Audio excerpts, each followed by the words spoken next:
everybody. It is the impossible coin. And this is where I think the fruits are born of a decision that we made last year. Last year, when we sat down to record Moment of the Year, it took us, I think, 87 years. Is that right, guys? It's close enough. Like, I was the old lady from the Titanic meme at the end. Yeah, I think so.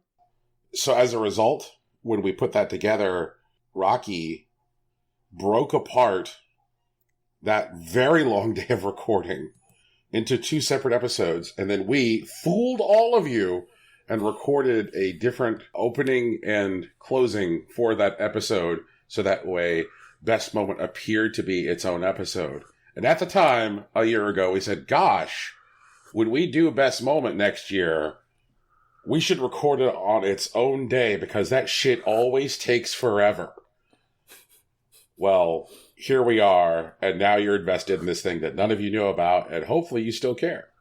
Rocky Hardy, how are you?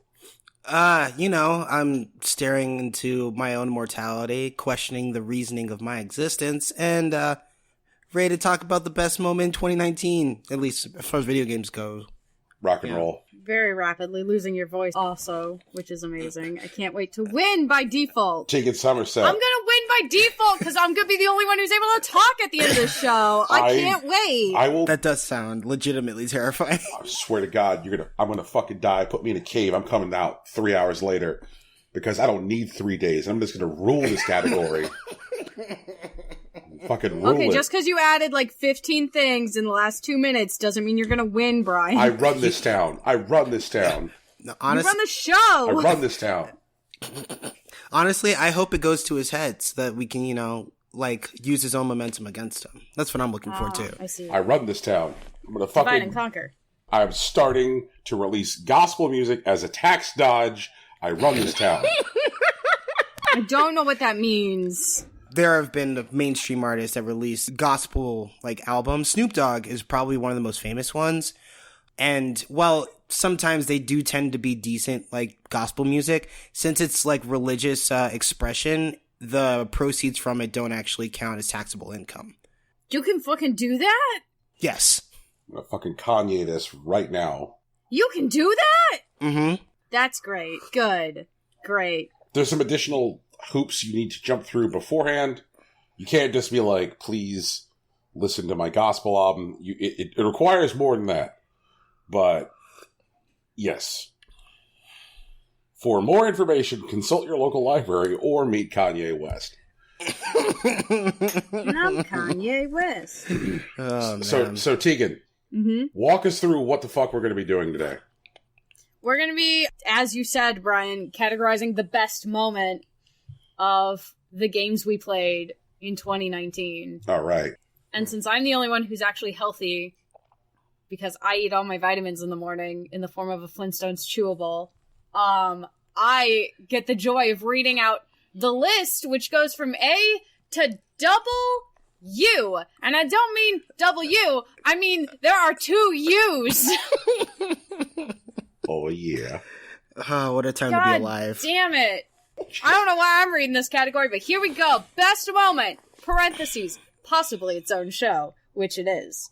Let's see, we got, Rocky, you fucking, final confrontation with Velkhana? That's excellent. Great work, Tegan. Hell yeah. Monster Hunter World Iceborne. Realizing you are the villain in Hop's story from Pokemon Sword and Shield.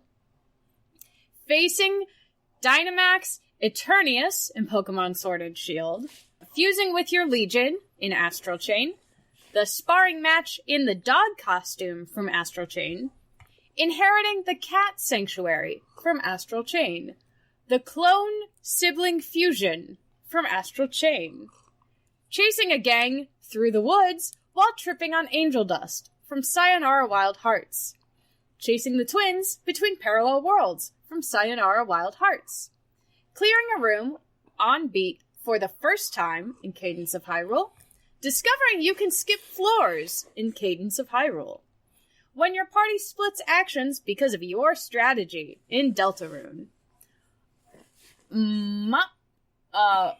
I don't think I could do that one. It's actually rules. You want to pronounce the X. Okay, rules cards. Yes. Reaction to solving his puzzles in Deltarune.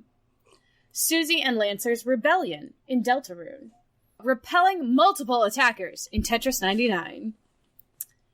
The final day of Amuro in Final Fantasy XIV Shadowbringers. Challenging Emmett Sulk in Final Fantasy XIV Shadowbringers. Hugo's birthday party from Yuppie Psycho. Going to the roof after a hard day's work in Yuppie Psycho. The arrival at the Fountainhead Palace from Sekiro Shadows Die Twice. The resurrection of the gorilla from Sekiro Shadows Die Twice. The ashtray maze from Control. The entire opening cutscene from Devil May Cry 5. Finally leaving the Metro in Metro Exodus. Playing all 8 instruments of the Sirens from Link's Awakening. Learning the Ballad of the Windfish from Link's Awakening. When the Horde arrives in the subway from World War Z. Anytime Hilda gets a critical hit in Fire Emblem Three Houses. The raid on Amicia's family estate from A Plague Tale Innocence. Traveling through the battlefield and coming to the windmill in A Plague Tale Innocence. Hugo, estranged from his sister, rescues his mother only for them to both be recaptured from A Plague Tale Innocence. The final battle with Vitalis? Vitalis. Vitalis. Yes. From A Plague Tale Innocence. The wagon rides into snowy fields towards the harbor at the end. A Plague Tale Innocence. The statue turns to face you. Outer Wilds. Discovering the Ash Twin Project. Outer Wilds. Entering the Eye and seeing other versions of yourself. The Outer Wilds. Working with other versions of yourself to activate the Nomai technology to cause a new Big Bang. Outer Wilds. Becoming a wall. In Baba Is You. Discovering you can't be Win. In Baba Is You. Solving your first puzzle that also requires reflexes and timing. In Baba Is You. Traveling over lava by levitating. In Baba Is You. Becoming Keke or Robot for the first time in Baba Is You. Finding out the first ending is a decoy and there is 100% more game, it gets hard as balls in Baba Is You. Solving the actual final puzzle and being a god in Baba Is You. Clearing the board in a single grind for the first time from Grindstone. Getting to the secret level in Grindstone. Clearing Slay the Spire with only one upgrade in Slay the Spire. Punching Athenia Sylvalis out of a clock in Hitman 2. Finding Jason Portman again in Hitman 2. Causing the Moose Hurricane in Hitman 2. And the Ghost Ship in Hitman 2. You took us from double U's to double Y's. No more. I've read all the entries. No more entries. Stop.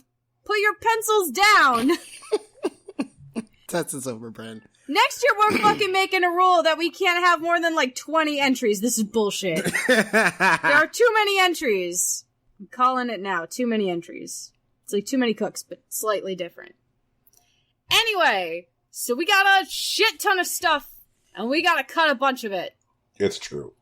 So because I had to read out all the stuff, even though it's not my week to read out all the stuff, I get to make the first cut. And I can't fucking wait. Actually, it was your first cut, so it's totally cool. I get to double make the first cut. I get to make the first 2 cuts. No one agreed to that. Excellent. Yeah, I don't think you have a voice to argue, Rocky. Tegan, I swear to God. Oh, man. Tegan, right, if I make it so he can't argue for the rest of the show, can I just do all of his cuts for him? No. Dad, can I take all of Rocky's cuts? He can't read. No. I can still read. I can still read. I just can't get too excited when I talk. Otherwise, I hit registers and my throat can't keep up with. Okay. Fair enough. I'm gonna cut one of these things from Astral Chain. And the thing I'm gonna cut is Inheriting the Cat Sanctuary.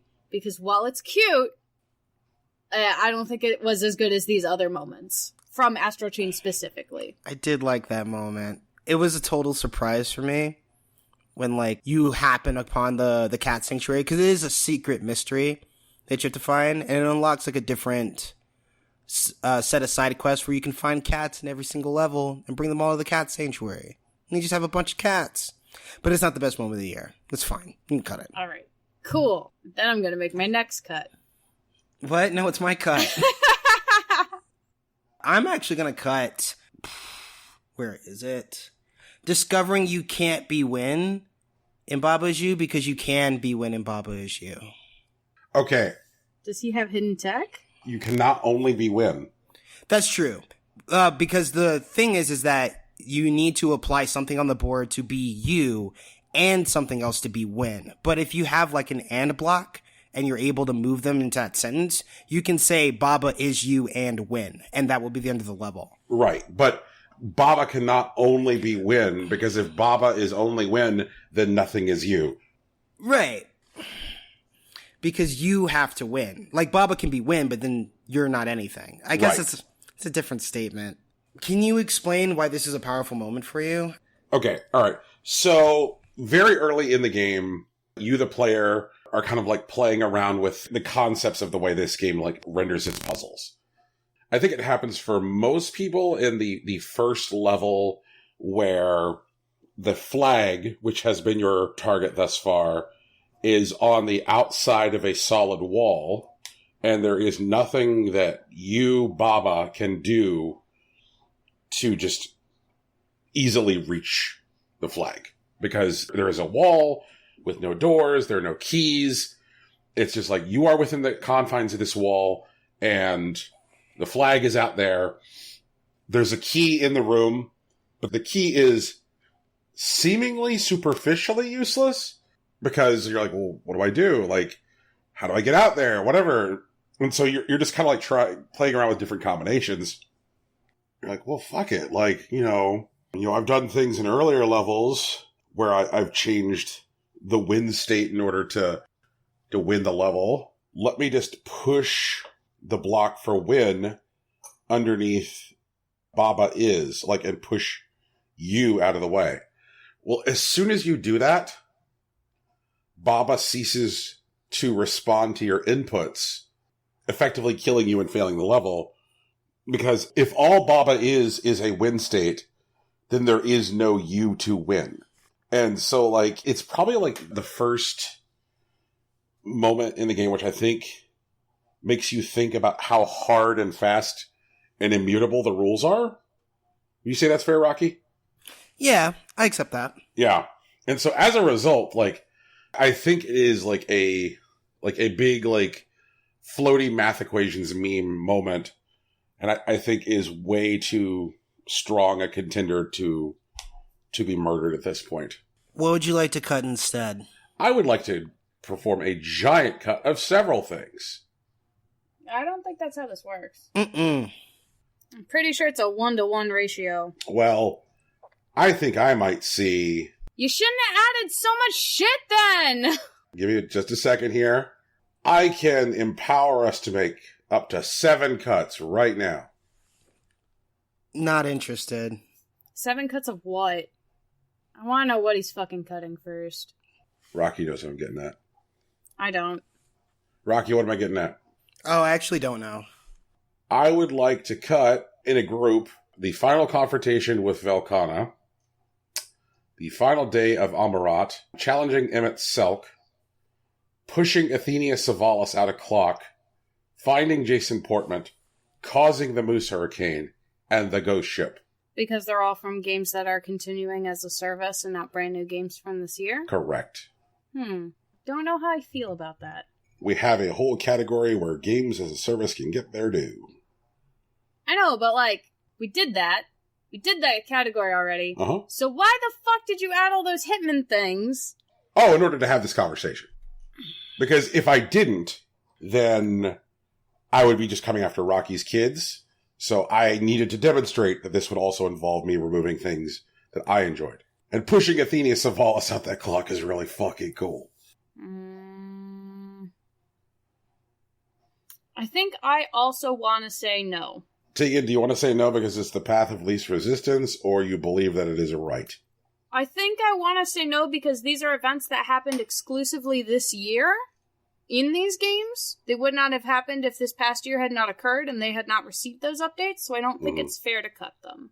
Okay. I think if you wanted to make the argument that games as a service should not have been included in the best moment, that would have been a conversation to have when we were going on games as a service. Well, I mean, I thought that was the conversation we had last year, but I guess not. Dude, I don't remember last week! Then what's the point of having that conversation? Because then they wouldn't have ended up on here at all. No, because if we had that conversation, it would still be forgotten, and here we would be. Next year, we're fucking limiting this list to 26 things. I'm gonna cut the whole bottom half of this list. Everything below Z is going. Right now. I don't care. That cuts everything. I don't give a shit. I've only made one cut and I'm not happy. It's Rocky's cut, so if he's not ultimately into it, it's up to him. Well, what he was trying to cut was something from Baba Is You. Yeah, I know. He was trying to cut something from Baba Is You. You offered up seven separate sacrifices as one group. Rocky's been quiet on this topic. I haven't. Rocky has no fucking voice. I said I wasn't interested in your exchange. It is neither interesting nor meaningful to me. What are you going to offer me to save the fact that you can't become Win in Baba Is You? Might I make the offer of Hilda getting a critical hit in Fire Emblem Three Houses? Because in the second portion of the Fire Emblem Three Houses storyline, in all the storylines, the first group, everyone is together at school and they're all classmates and everyone's having a great time. And in the second half, you fight everyone who you didn't recruit into your house. So Hilda will come onto the battlefield and be like, oh no, we're fighting my best friends. And then she'll fucking crit them and go, Hilda, Hilda, Hilda. And just the dissonance between those two things is great. I don't want to murder my friends. Fuck yeah. I am going to murder my friends and then I'm going to cheer for myself afterwards. I'll accept that cut. That's fine. Okay. And now it's Brian's turn. Mm-hmm. Repelling multiple attackers in Tetris 99. I really like that moment. Especially figuring out, like, that you can is really cool. I guess I could walk through why I picked it. Go ahead. I found the way that Tetris 99 conveys information about what's happening to you to be very visually chaotic and hard to decipher. Mm-hmm. And oftentimes I was just spending more time concentrating on what was happening in my Tetris field. And so, like, when it would try and convey stuff about the, what was going on in the other 98 boards, it would do things, like, do those little lines to your board and stuff like that. It would get lost in the mix because the entirety of my attention was on the central board. And there was, Rocky, you can tell me, is there also an audio cue? Like, if you're repelling an attacker, is there anything like an audio cue as well? When you're targeted by an opponent, like, it draws a golden line to your Tetris field, and it makes, like, a tick sound when, like, someone targets you. When you clear a line, when you're targeting multiple people, which is usually when you're targeting the people who are attacking you, I think there's, like, a rolling tick sound when it like, the same way that, like, the targeting sound is a particular sound effect, and it's multiplied by how many people you're targeting or that are targeting you when it happens. It must not have been, I guess, easy enough to decipher what that sound meant. Okay. If all of my visual attention was just going on, like, desperately trying to clear the board in front of me, I couldn't really let my eyes shift around the screen to take in other things that were going on around me. And it meant that even though what I was in theory experiencing was a battle royale experience, it still felt very, very solitary. And I didn't really feel the sensation of interaction other than to know that I was getting, like, oppressively pwned by a lot of people. I was like, yep, this is happening. And it just, I guess I never really had the sensation of, like, registering. Like, obviously because of, like, the finishes that I've gotten.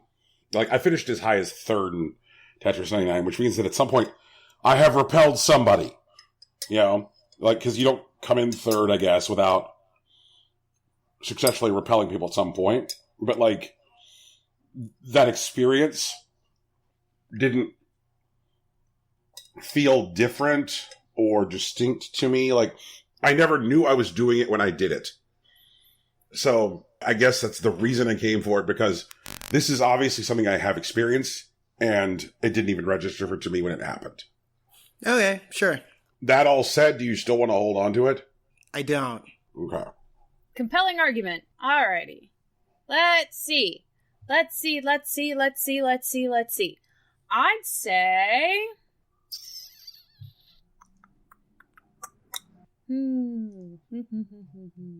Rules card's reaction to solving his puzzles. I mean, you can cut it. I just put it here because it's really funny to me. Oh yeah, no, it's a hilarious moment, but I think the other two moments listed specifically from Deltarune are stronger. Yeah, no, I'll accept that. But Rules card, for anyone who doesn't know, is one of the major enemies in Deltarune. And when you're traveling through the king's palace, like, he sets up puzzles to, you know, slow you down and trip you up on your way. But like Undertale, Rules cards is puzzles aren't difficult by any stretch of the imagination, and he gets really upset when you solve them because they're incredibly simple. And there were a few of the actual, like, laugh out loud moments I had this year playing video games. So I was with it. But it's cool if it's cut here. It's fine. Brian, what's special about the secret level in Grindstone?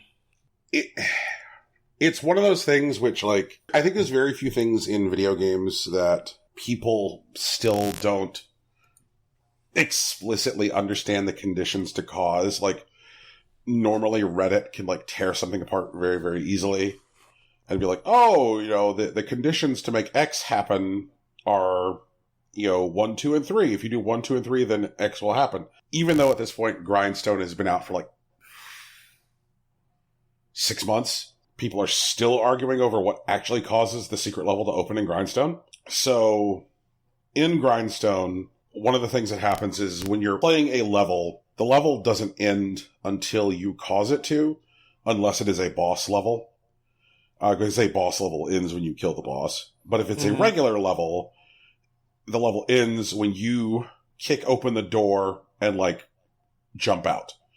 Which means that you can, like, camp on a level as long as you can take the pressure. So the game does things to respond to you staying in a level, trying to, like, rack up stuff. So, like, it'll start to make, like, the regular creeps angrier and able to do damage to you. They'll start to drop in, like, stronger creeps that, like, eat your loot and stuff like that. Just hanging out on a level, it drops in this creep, which requires a 5 chain to kill. And I'm like, okay. I string together a 5 chain. I select the creep. And normally when you kill a power creep that requires a chain to kill, you can move on from that creep to kill any other creep of another color, effectively using that creep as a grindstone. Mm-hmm. But when I selected this creep, it then threw up, like, the little, like, red circle with a slash through it, the no symbol, saying, like, no, this creep is the end of the chain.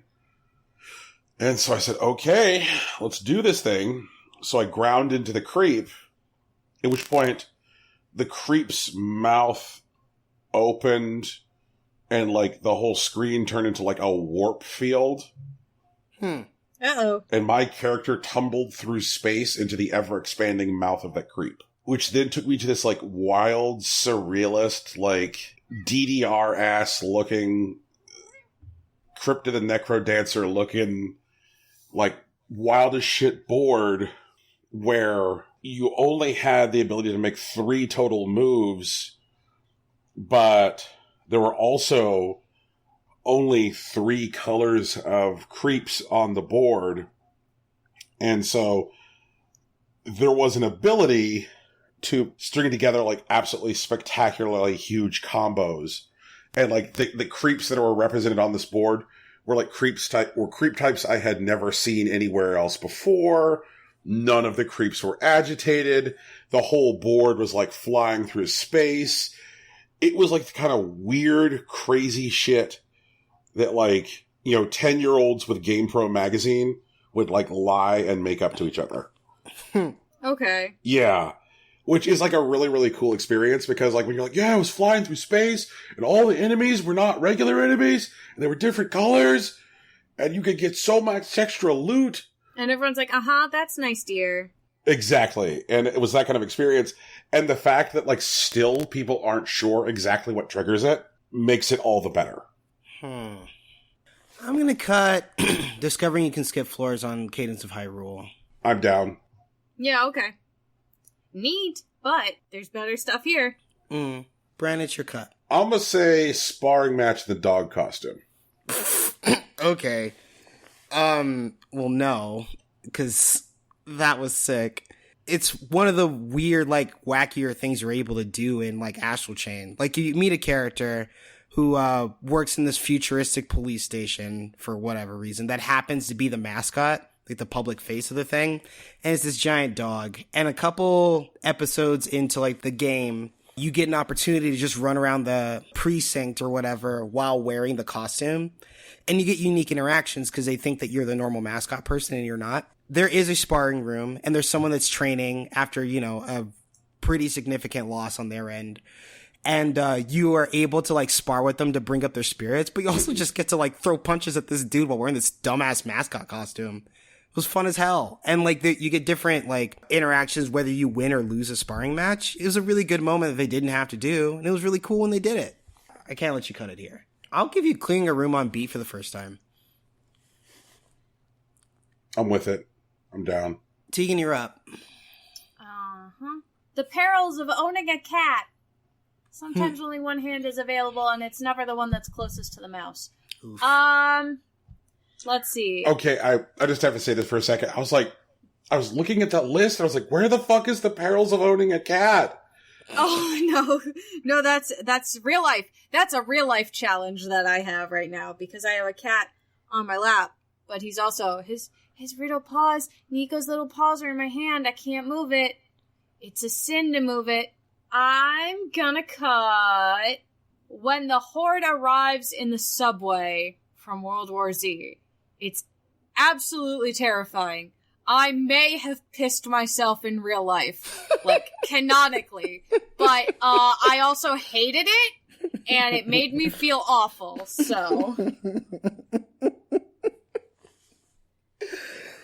Oh, man. It's one of the, like, better moments of the game, just because you really do get the feeling of, oh, we're fucked.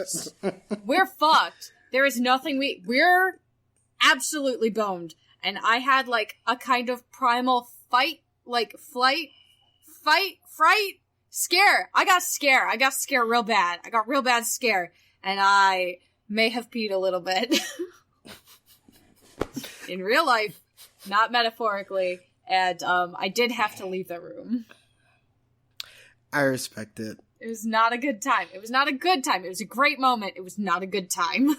Oh, wait, I have to cut again. I know there's so many cuts. There's so many things to cut. The good news is we got a lot of room here. Mm-hmm. I want to cut becoming Kiki a robot for the first time. I'll buy it. Yeah, that can go. Okay. I think that these other moments from Baba Is You are a lot more meaningful. Mm-hmm. Being Kiki or robot is fun because the stuff that you've become up until that point is like stuff which is like practical. I think it's like the first time that you become a thing which is like necessary but also kind of cute. You're like, yeah, I'm a robot now. Fuck off. I want them to make plush Baba, plush Kiki, and plush robot. That would be great, and it would sell money. Hey, why don't we fucking work at a marketing department?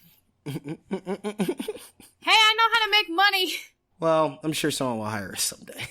Why would they do that when they could just keep taking all of our ideas for free because we announce them on a podcast that we distribute for free? Well, yeah. Yeah.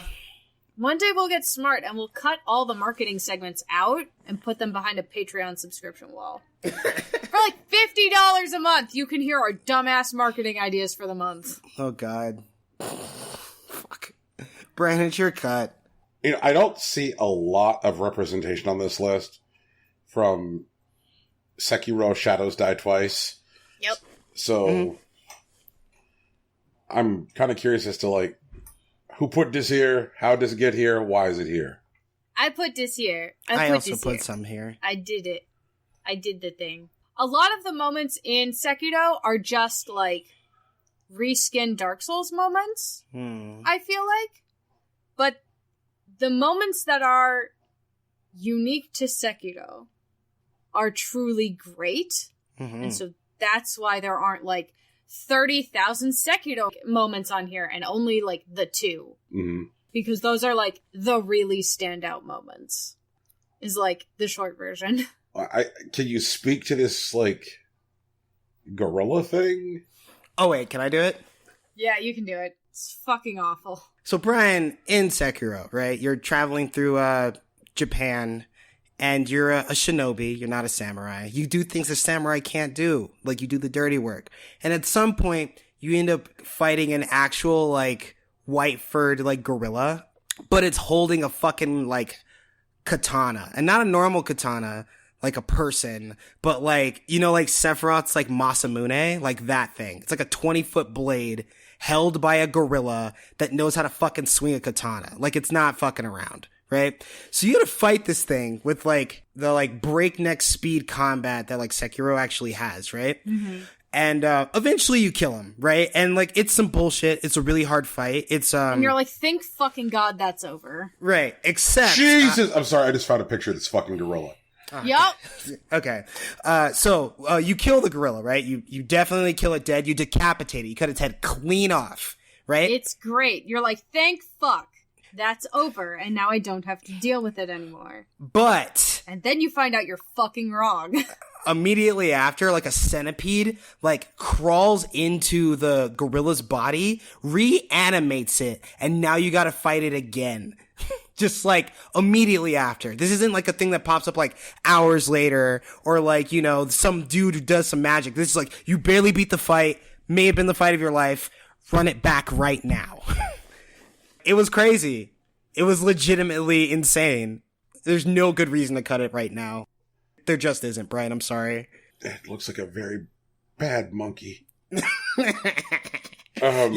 Yeah, you wouldn't have been friends, Brian, if we're being honest. Yeah, no, like, this is not at all what Brian looks for in video games, but he grants that there are some people who actually want this. Yeah. Yeah. Yeah. Those people are called masochists. Oh, man. It's so... God, people pay women in leather and high heels to make them fight this gorilla. If I could get that job, I'd like it. I will also humiliate you every fucking time you lose. She can bring in the heat. I'm gonna make so much money, I'm gonna be able to quit my job. I mean, it's kind of a vibe. You build a good clientele. It's totally doable. I wish From Dom rhymed better, but... Yeah. We haven't really talked at all about Metro Exodus and other categories. But yet it's here. Yeah. It's not that great a game. It's got one really good moment. Most of the Metro series is played in the Metro system, right? Yep. That's why it's called Metro. Amazing. Metro Exodus is the one where you finally get to leave the Metro system. And what happens is you sort of hijack a train from the people who are supposedly the guard, who have been protecting the Metro system from the terrors of outside. And you find out, not only did the world not, like, entirely end, but there are people who are still living on the surface. And your first look at the world outside is you come out of this tunnel and you're hit with this blinding white light, and it's reflecting off of all of this snow, and it's all, like, really untouched, and it's very beautiful and surreal. And you just have this moment of, like, we're fucking out. There's a whole world up here. Holy shit.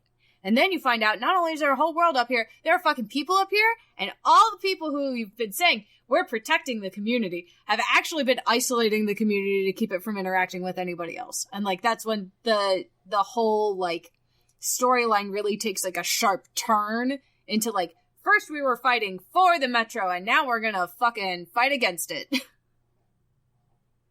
It's a neat moment, and it's important to the game itself.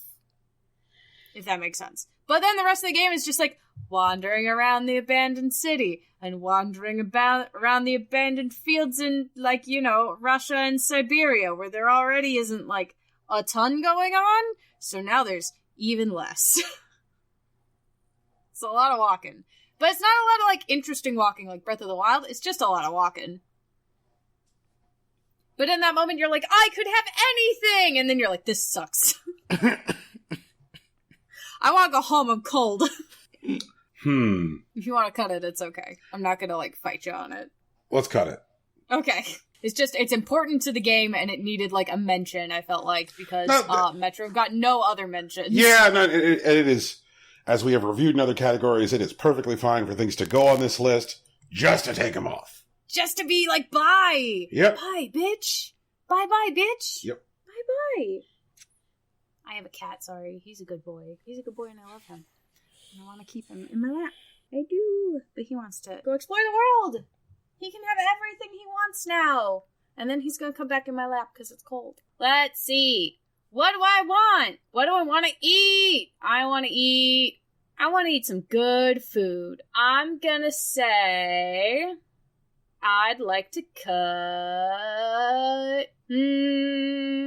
challenging Emmett Silk. I don't want you to cut that. Okay. Can I offer you the clone sibling fusion in Astral Chain instead? Yes, you can. Okay. I think it was legit weird. And it was like, definitely just like, oh shit, this is happening now. But, at some point, your sibling in Astral Chain disappears because it looks like they straight up died. Except they come back, like the next mission turns out completely healed and they have a new cool black and red outfit. It turns out they're a clone. And then, like, turns out that's not the only clone. Turns out there's hundreds of them. And they fuse together, just some weird monstrosity. And you gotta fight it, because that's how the game works. It's cool, but, like, it's not the best thing. This game, you thought it was going to say sibling rights, and then it said nope. It said no real sibling relationships here. Oh, man. Only the sibling relationships where you want to murder each other. Which you do, actually. But whatever. It's chill. What am I going to cut here? Is it chill? You do murder your sibling. Brian, who's Jason Portman? Okay. I see like Jason Statham, but not. No, Jason Portman is a very, very silly man. You originally encountered Jason Portman in a secret illegal hospital for the wealthy in Hokkaido in Hitman 1. Mm-hmm. And he was wandering around in a robe with his face entirely covered in wraps. So he kind of looked like the Invisible Man.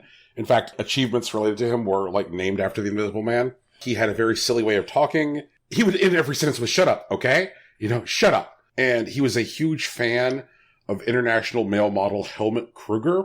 In the game, it has already been established that you, Agent 47, look like Helmut Kruger.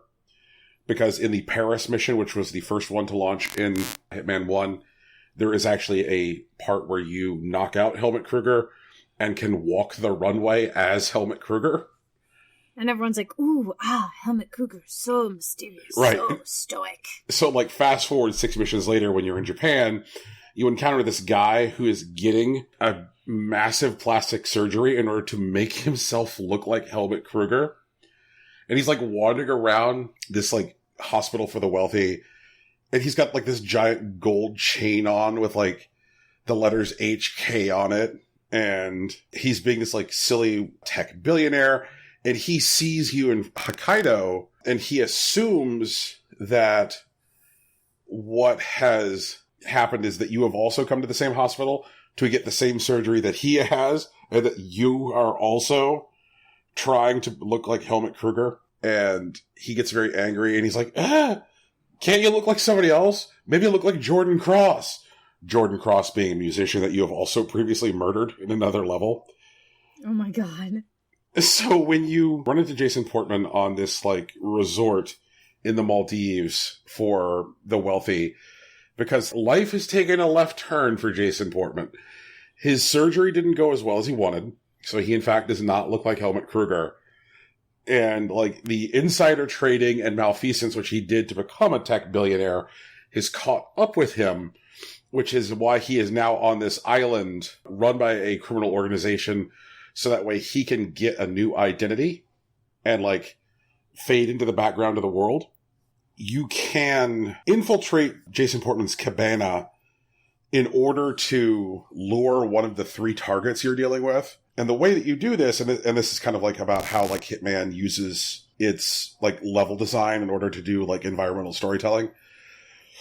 So the way you get into Portman's cabana is you climb up the back, you climb into his bathroom, you can then pop a hatch in his bathroom because the cabana is sitting over the shore of the island. So it's like a cabin on stilts over the sea. So you can toss something to lure him into the bathroom after opening the hatch.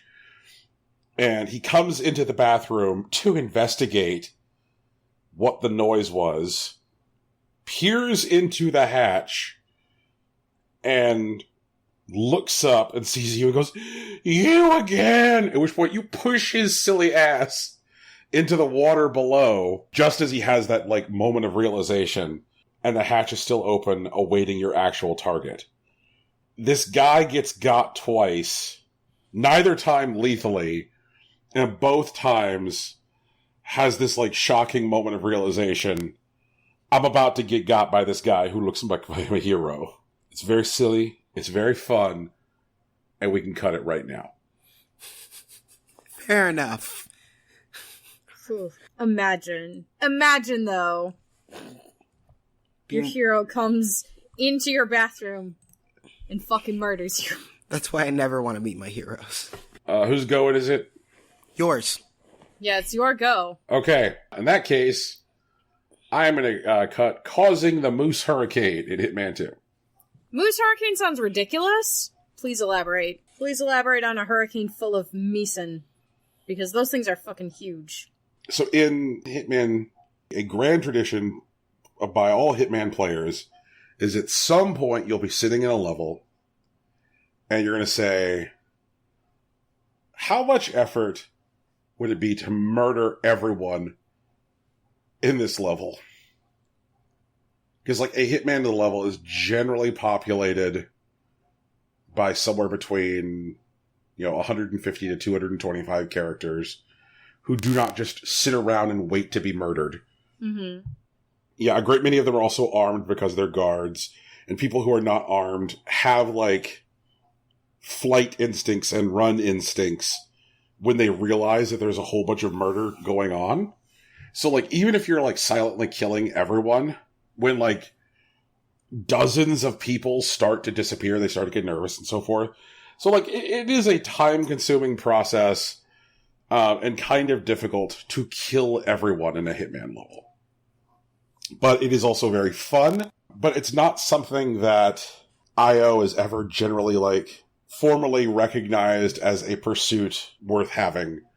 So, kind of a thing that happened was, when they were, like, doing escalations this year, one of the escalations that they put out was an escalation that was designed by a player in the community named Big Mooney. And one of the things that Big Mooney is best known for is his YouTube playthroughs where he does, like, kill everybody on the level. And so, like, everyone was like, ooh, wait a minute. If IO did an escalation with Big Mooney, does that mean that their perspective has changed on killing on everybody in the level? Ooh. So, in the resort level, which they added in September, the weather changes in the level, based on conditions, either time passed or behavior by the player. The very pleasant sunny day eventually shifts to, like, a severe storm. And the severe storm can escalate to a hurricane offshore filled with flying moose if you kill everybody in the resort. Oh my god. This itself is a reference and a tribute to a previous Hitman Easter egg. In the Marrakesh level, there is a way to kill a particular target in a Swedish embassy by dropping a statue of a moose on him. And in that same level, there's an Easter egg which is done to drop raining moose on people in the Casbah. So you, like, just kill a bunch of, like, randos with, like, dropping moose. But when they put the Hitman 1 levels into Hitman 2, just because of some changes to the engine, that little Easter egg was no longer possible, so you could no longer make it rain moose in Marrakesh. And like IO Interactive was like, we know that people loved the moose raining in Marrakesh. Unfortunately, it's not technically possible with some changes to the engine. That said, the moose will get their due. And people were like, oh man, where's the moose Easter egg? Where's the moose Easter egg? And so when we got to the final level that they released, the moose were revealed. And not only were the moose revealed, it was like IO Interactive creating an Easter egg around killing everyone. So it was very satisfying. Like, both doing it because it's fun to kill everybody, but also from like a meta level, because it's like, the moose is back. And another meta level, which is like, IO's on board with killing everybody now. So it was both satisfying in-game and out-of-game to experience. Cool. Yep. All right. It is now cut. I'm going to make what I think is going to be a controversial cut. I'd like to cut clearing Slay the Spire with only one upgrade. And I want to do this because I am so tired of hearing about Slay the Spire. I want it to go away. Okay, but your plan here is to invite Brian to talk more about Slay the Spire? That seems... I am. Okay. I am. I want him to get it, out of his system so I don't have to hear about it again. Oh, I'm gonna have to hear about it next week! Fuck! Damn it! Well, I won't have to hear it anymore this week. God! Brian. Brian, can I cut it? Yeah, it can go. Yay! Slay the Spire is a roguelike card building game. If you like card building games, you like roguelikes, you should play it. It's good. Alex played 480 hours plus in it. Still going at it. The thing I really like about clearing it with a single upgrade is that the way that the map that you, the player, travel on your way to the final confrontation oftentimes will lay out what looks like potentially easier battles if you don't go on paths where there are available merchants or upgrade opportunities. But it occurs to you that, as you get deeper into the game, you're like, oh shit, I haven't really done much in the way of upgrading at all. Which means that it is entirely possible to get to the final confrontation way underpowered. And just be absolutely boned. And it means that, sure, you may have gotten some easier fights along the way, but now you are here at the end of it, and you don't really have a lot of the tools and resources that you would normally expect to. Which means that, if you are into speedrunning Slay the Spire, taking a path where you only grab one upgrade is the way to do it. But it also means that, when you get to that final battle, everything has got to go right your way. And also, you have to be at the absolute top of your game. So it feels good when it happens. I know it feels good. But 480 hours plus of listening to Alex bitch about... Tegan, this category is not about your suffering. I know. I just want you to know that I have suffered for this game. We could have been playing other games, Brian. We could have played better games. Now, Tegan, don't shit on the game just because you're angry at it. No, I'm just tired. I just need a nap. I just need some cookies and a nap. And then I won't be as angry at it. I'll just be frustrated. Which is fair. I'm glad lots of people enjoy it. I'm glad it has that much replayability. Because it's not that expensive. At this point, I'm willing to cut the sparring match in the dog costume. So I'll cut that, if there's no objection. Cool. Brian's your cut. Somebody want to tell me about the Fountainhead Palace? So it's not about the palace itself. It's arriving to it and seeing it, show up in game. Mm-hmm. It's not... It gave me an emotion, Brian. Which is, the worst way to try and describe something, I know. Let me think. So what you do is you run up these big, gnarled roots, and you run up what you think are these, giant roots. And it turns out instead, it's an entire creature made out of rope, and you have to kind of, grapple up it a bit, and then it kind of rises up off of this mountain and walks you across this misty valley to the palace. It's cool. It's so fucking cool.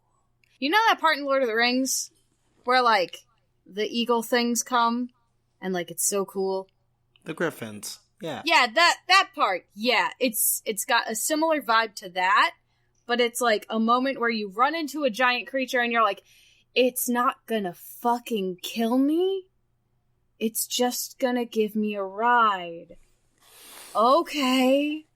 That's very nice for a change. And then, like, right where it sets you down, like, you walk a little bit and there's, like, the equivalent of a bonfire. So you can fast travel right there, no problem. Like, and you don't have to worry about anything else. And then it just, like, lays back down on the side of the mountain that it drops you off at. And, like, that's it. It's just nice. It's just a nice moment. And it's only, like, the process of the arrival. It's, like, not the rest of it. Just, like, getting there is cool. This don't seem like the gorilla. No, it's not like the gorilla. The gorilla's fucking terrifying and it makes you want to murder yourself. I want to maintain that most of the game is like the gorilla. And so this moment with the Fountainhead Palace, or the travel to the Fountainhead Palace, is a brief moment in kindness in an otherwise, like, antagonistic world. Yes. It's a moment where you see a giant monster and you go, oh, fuck. And then it's like, nope. No big deal. We got this. And then it just lays down like it took a nap. And you're like, oh, that's it? That's the extent of our interaction? You're not gonna fucking jump up and try to murder me while I walk over to the save point? Cool. I don't know, like, I'm still feeling cutting this, like, palace arrival, if... Okay. Yeah.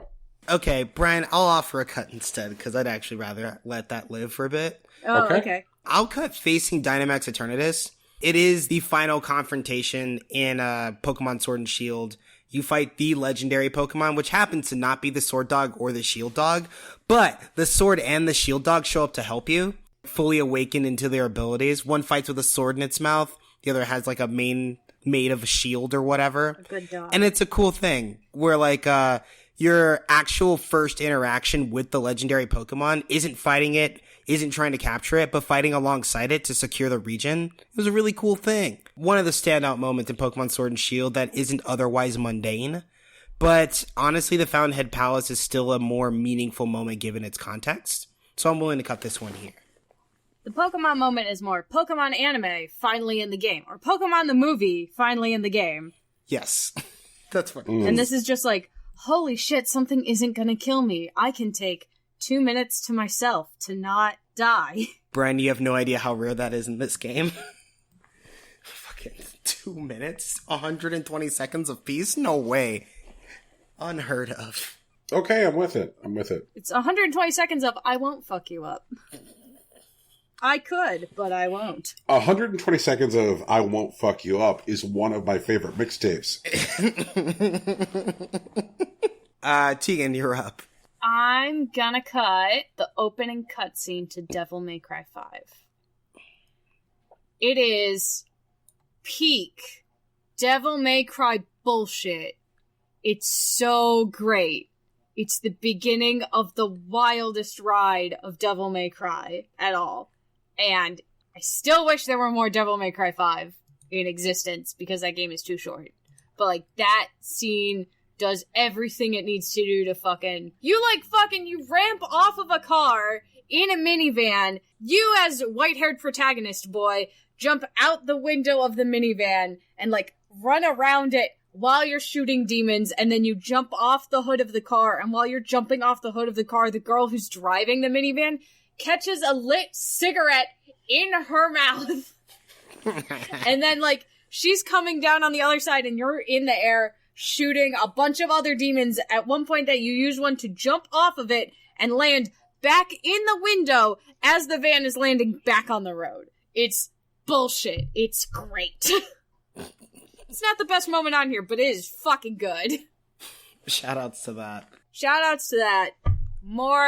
Longer Devil May Cry game next time, please.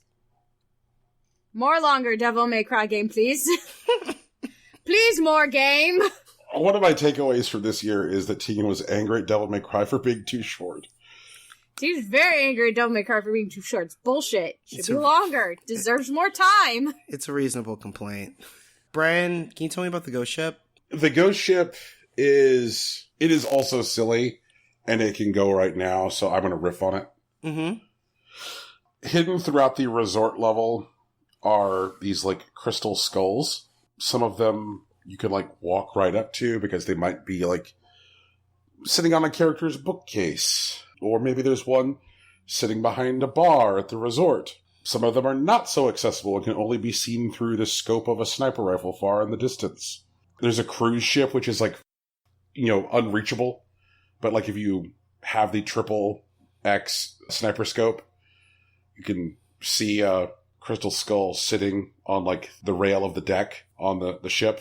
And so, scattered all throughout the resort, in all manner of locations, are these crystal skulls. And it is entirely the fuck unclear to the player if they do anything, because they are, like, they're just tiny, they're background objects, and they don't seem to actually interact or be mentioned by anyone or required to activate any kind of, like, plot point thing or whatever. And some of them are in, like, damn public places, too. So, like, if you shoot the crystal skulls in the right order... Oh my fuck, are you kidding me? In the right order? In the right order. God damn it. Do they respawn if you shoot them in the wrong order? They do not. Shit! Do you have to, like, restart the level? Or they're yes, gone? You do. Okay. If you do this in the right order, while in the possession of a pirate saber, which you get from digging up a chest of buried treasure, while wearing your classy pirate outfit that you got. Oh my god. Of course you have to wear the pirate outfit. So if you're wearing the pirate outfit and in possession of the pirate saber, you shoot the skulls in the right order. And I should point out that you only have to be wearing the outfit, like, at the time that the last skull is shot.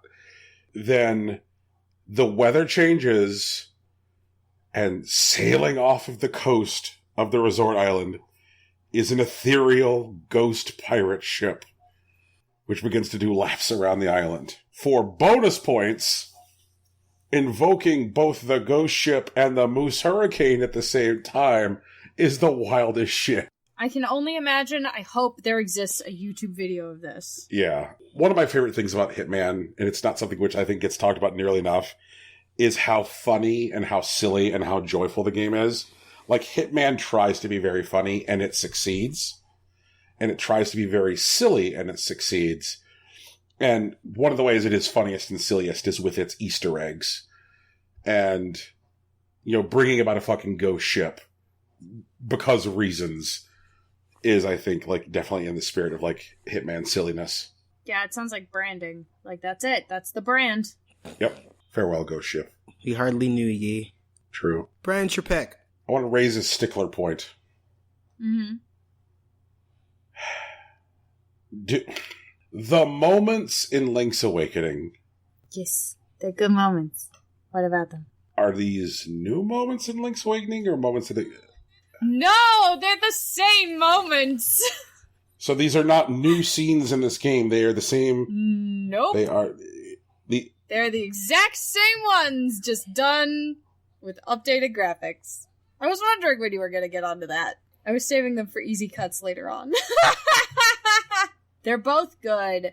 They're both pure. And they're both representative of, like, a different point in the game, I think. But if we were to look at Tegan's argument for why the DLC moments should be kept in... Yeah. This kind of seems the inverse of that. Oh, hell yeah. Absolutely it is. Yep. They shouldn't be on this list at all, but Link's Awakening came out this year, so ha! Okay.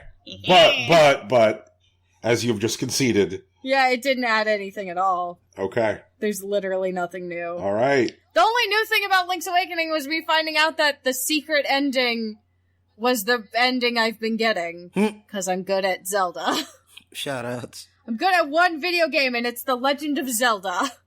Then... Play Link's Awakening, it's good. Let us make our life easier and cut these things. Play Link's Awakening, it's good. I would actually want to add a caveat to that. I think they should still be cut one at a time. We can just cut them right in a row. Yeah, but if they're disqualified...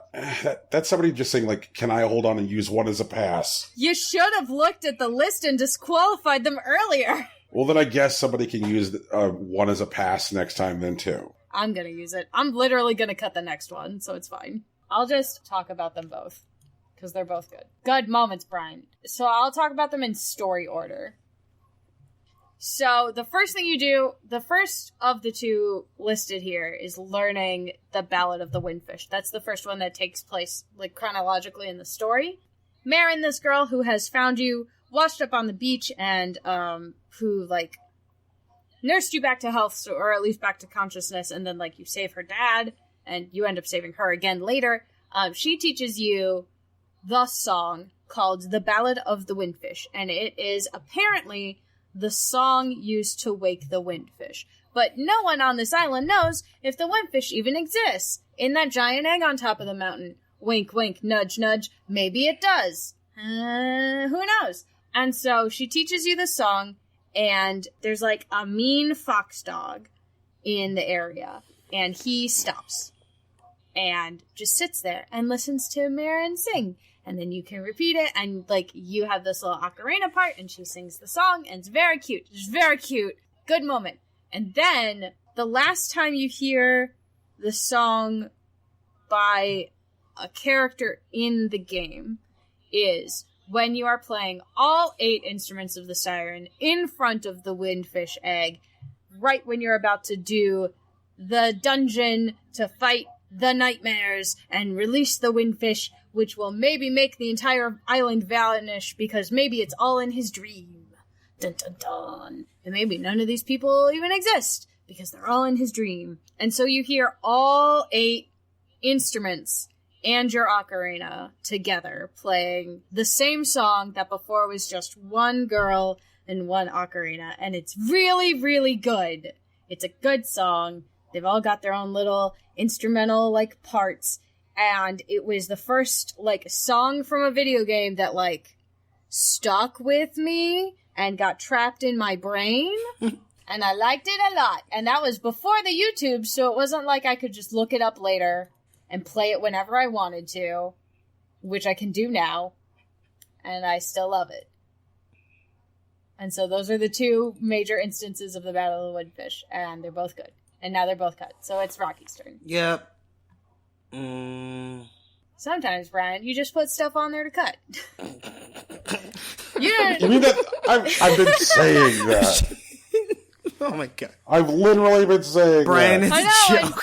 Holy shit. Yeah, we're poking some fun, Brian. It's okay. Oh, man. The cat came back into my lap, in case anyone's wondering. He's back now.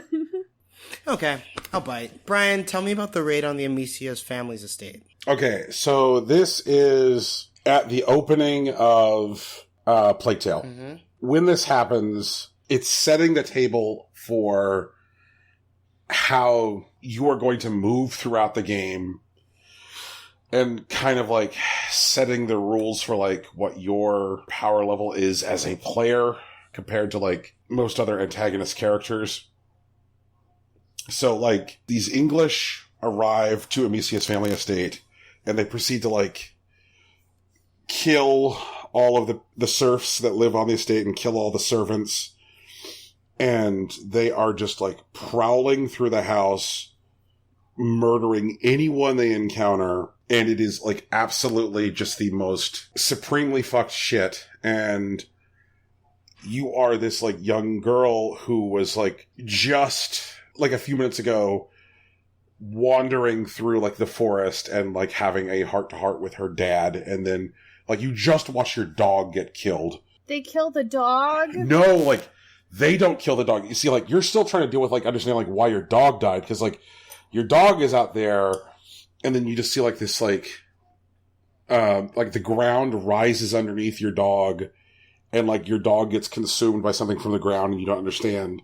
And like your dog is dead, consumed by like what just appears to be like a rupture in the earth, which you would later find out is just like so many rats traveling at time underneath the ground that it's like a river of rats. Is that real? You know, I don't want to know. I haven't even looked it up because I don't want to know. Okay, go ahead.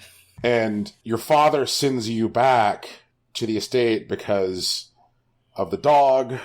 And when you get there, you arrive a few minutes before the English. you end up seeing your father be killed by these English invaders, and eventually you end up finding your mother and finding your brother and start trying to, like, make your way out of the estate to escape. You kind of, like, flex most of the muscles that you're going to end up using as far as, like, stealth gameplay goes. But it's also used to, like, deliver all these, like, really good story beats, like having to learn to, like, hold your brother's hand so that way he doesn't get scared. And then eventually at the end of the escape, during the attack on the house, you and Hugo get separated from your mom, and you believe your mother to be dead. So, like, a lot of times games will deliver tutorial sections in, like, areas that are, like, very low impact. They're like, haha, let's play hide and seek. You know, like, they're going to teach you all of the mechanics in situations that feel low impact and feel lower stakes. This is how you duck under a thing. Yeah. Haha. You know, like, it's stealth, so why don't we teach you stealth in the context of hide and seek, where it doesn't feel, like, stressful and urgent.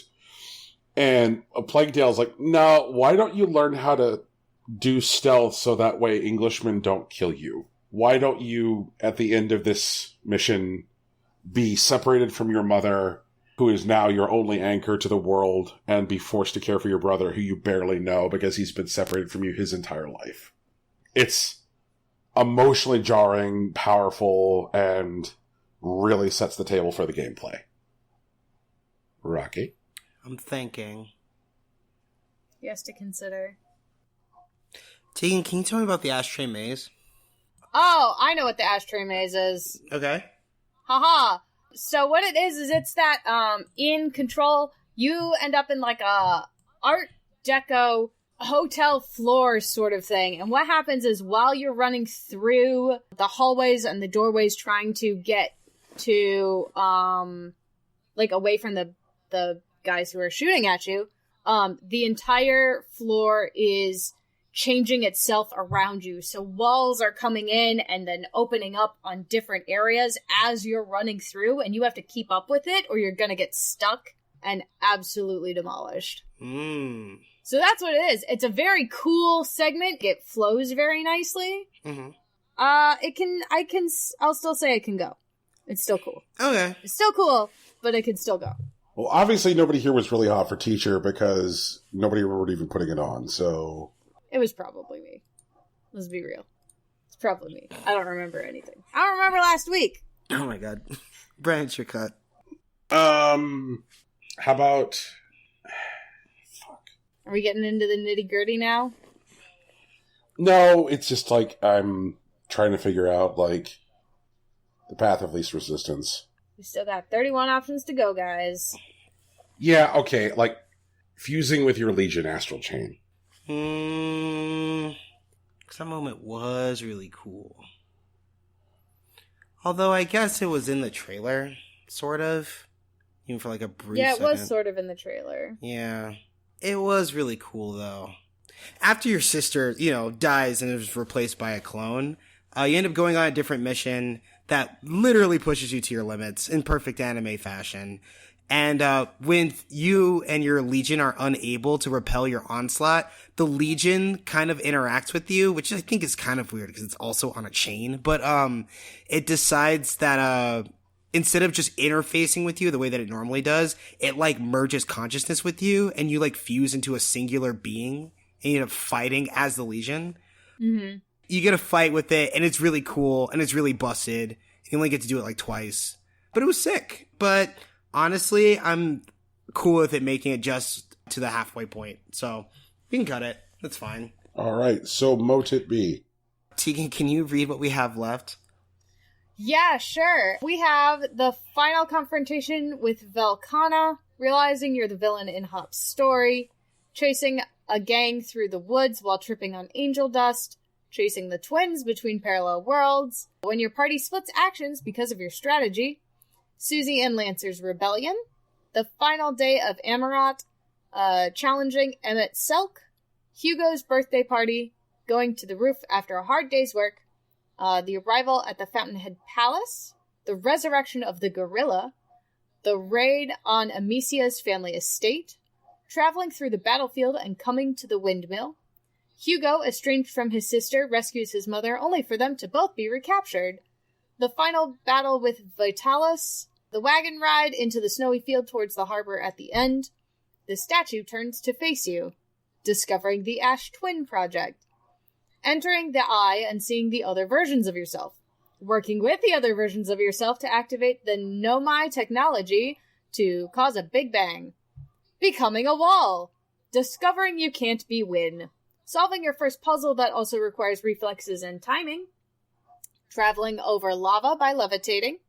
Finding out the first ending is a decoy and there is 100% more game, it gets hard as balls. Solving the actual final puzzle and being a god. Clearing the board in a single grind for the first time. Getting to the secret level. And pushing Athenia Savalis out of a clock. That's your refresher. Thanks, Tegan. There's a lot going on. Yeah, happy to help. It's your cut. I'm gonna go with chasing a gang through the woods while tripping on angel dust. I don't have a lot to offer. I do want to talk about it.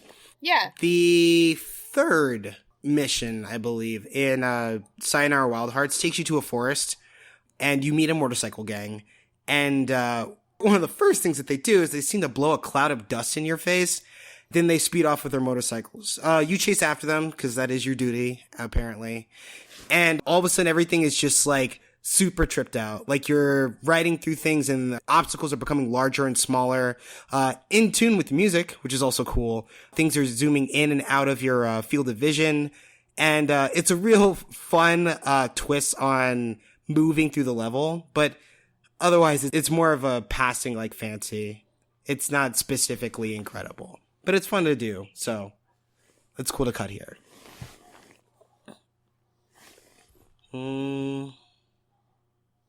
Brian, what's the Ash Twin Project?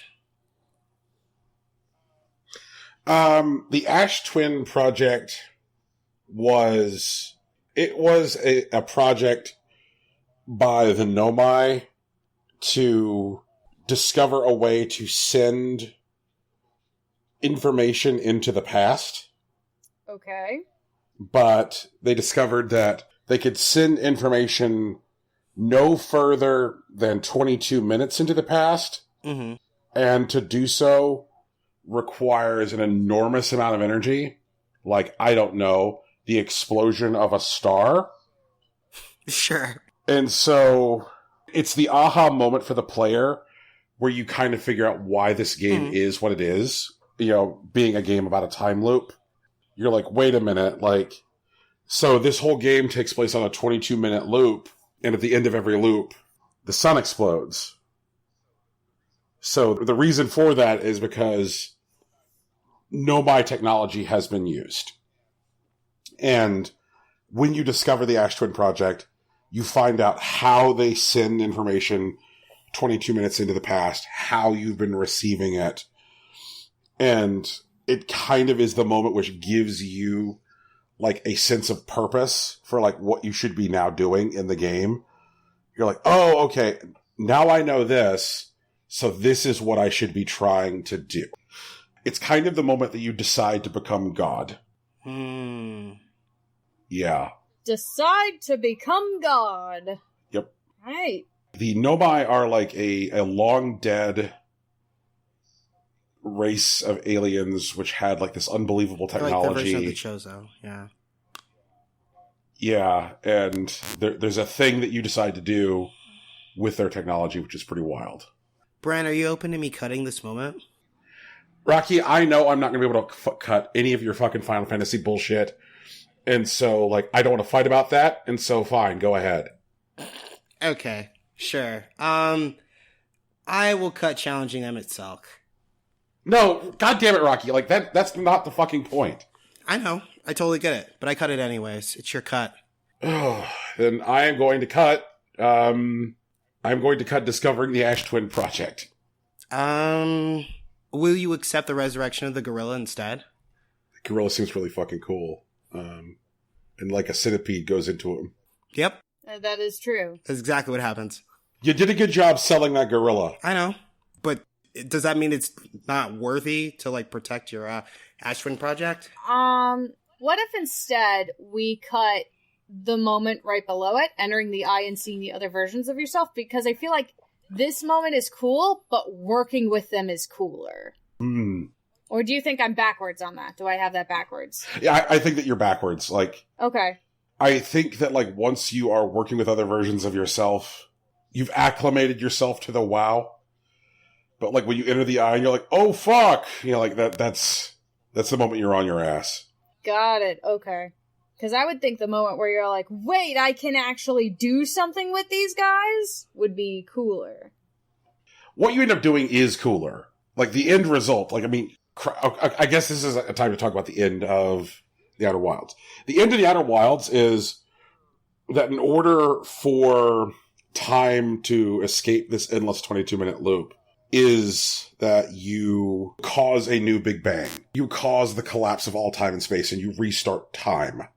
Mm-hmm. And if you have been a good boy, and you have found all the things, and you have solved all the puzzles, much like Tegan's experience with Link's Awakening, I got the secret ending and did not realize it was the secret ending. Yay! If you do all the things, you find out that when, like, time and space gets restarted after the end, after the creation of a new Big Bang, that actually intelligent life develops in this new universe as well. In the new universe, there will be intelligent life. It's a very cool moment. So, I guess working with other versions of yourself and causing a new Big Bang is cooler than seeing other versions of yourself.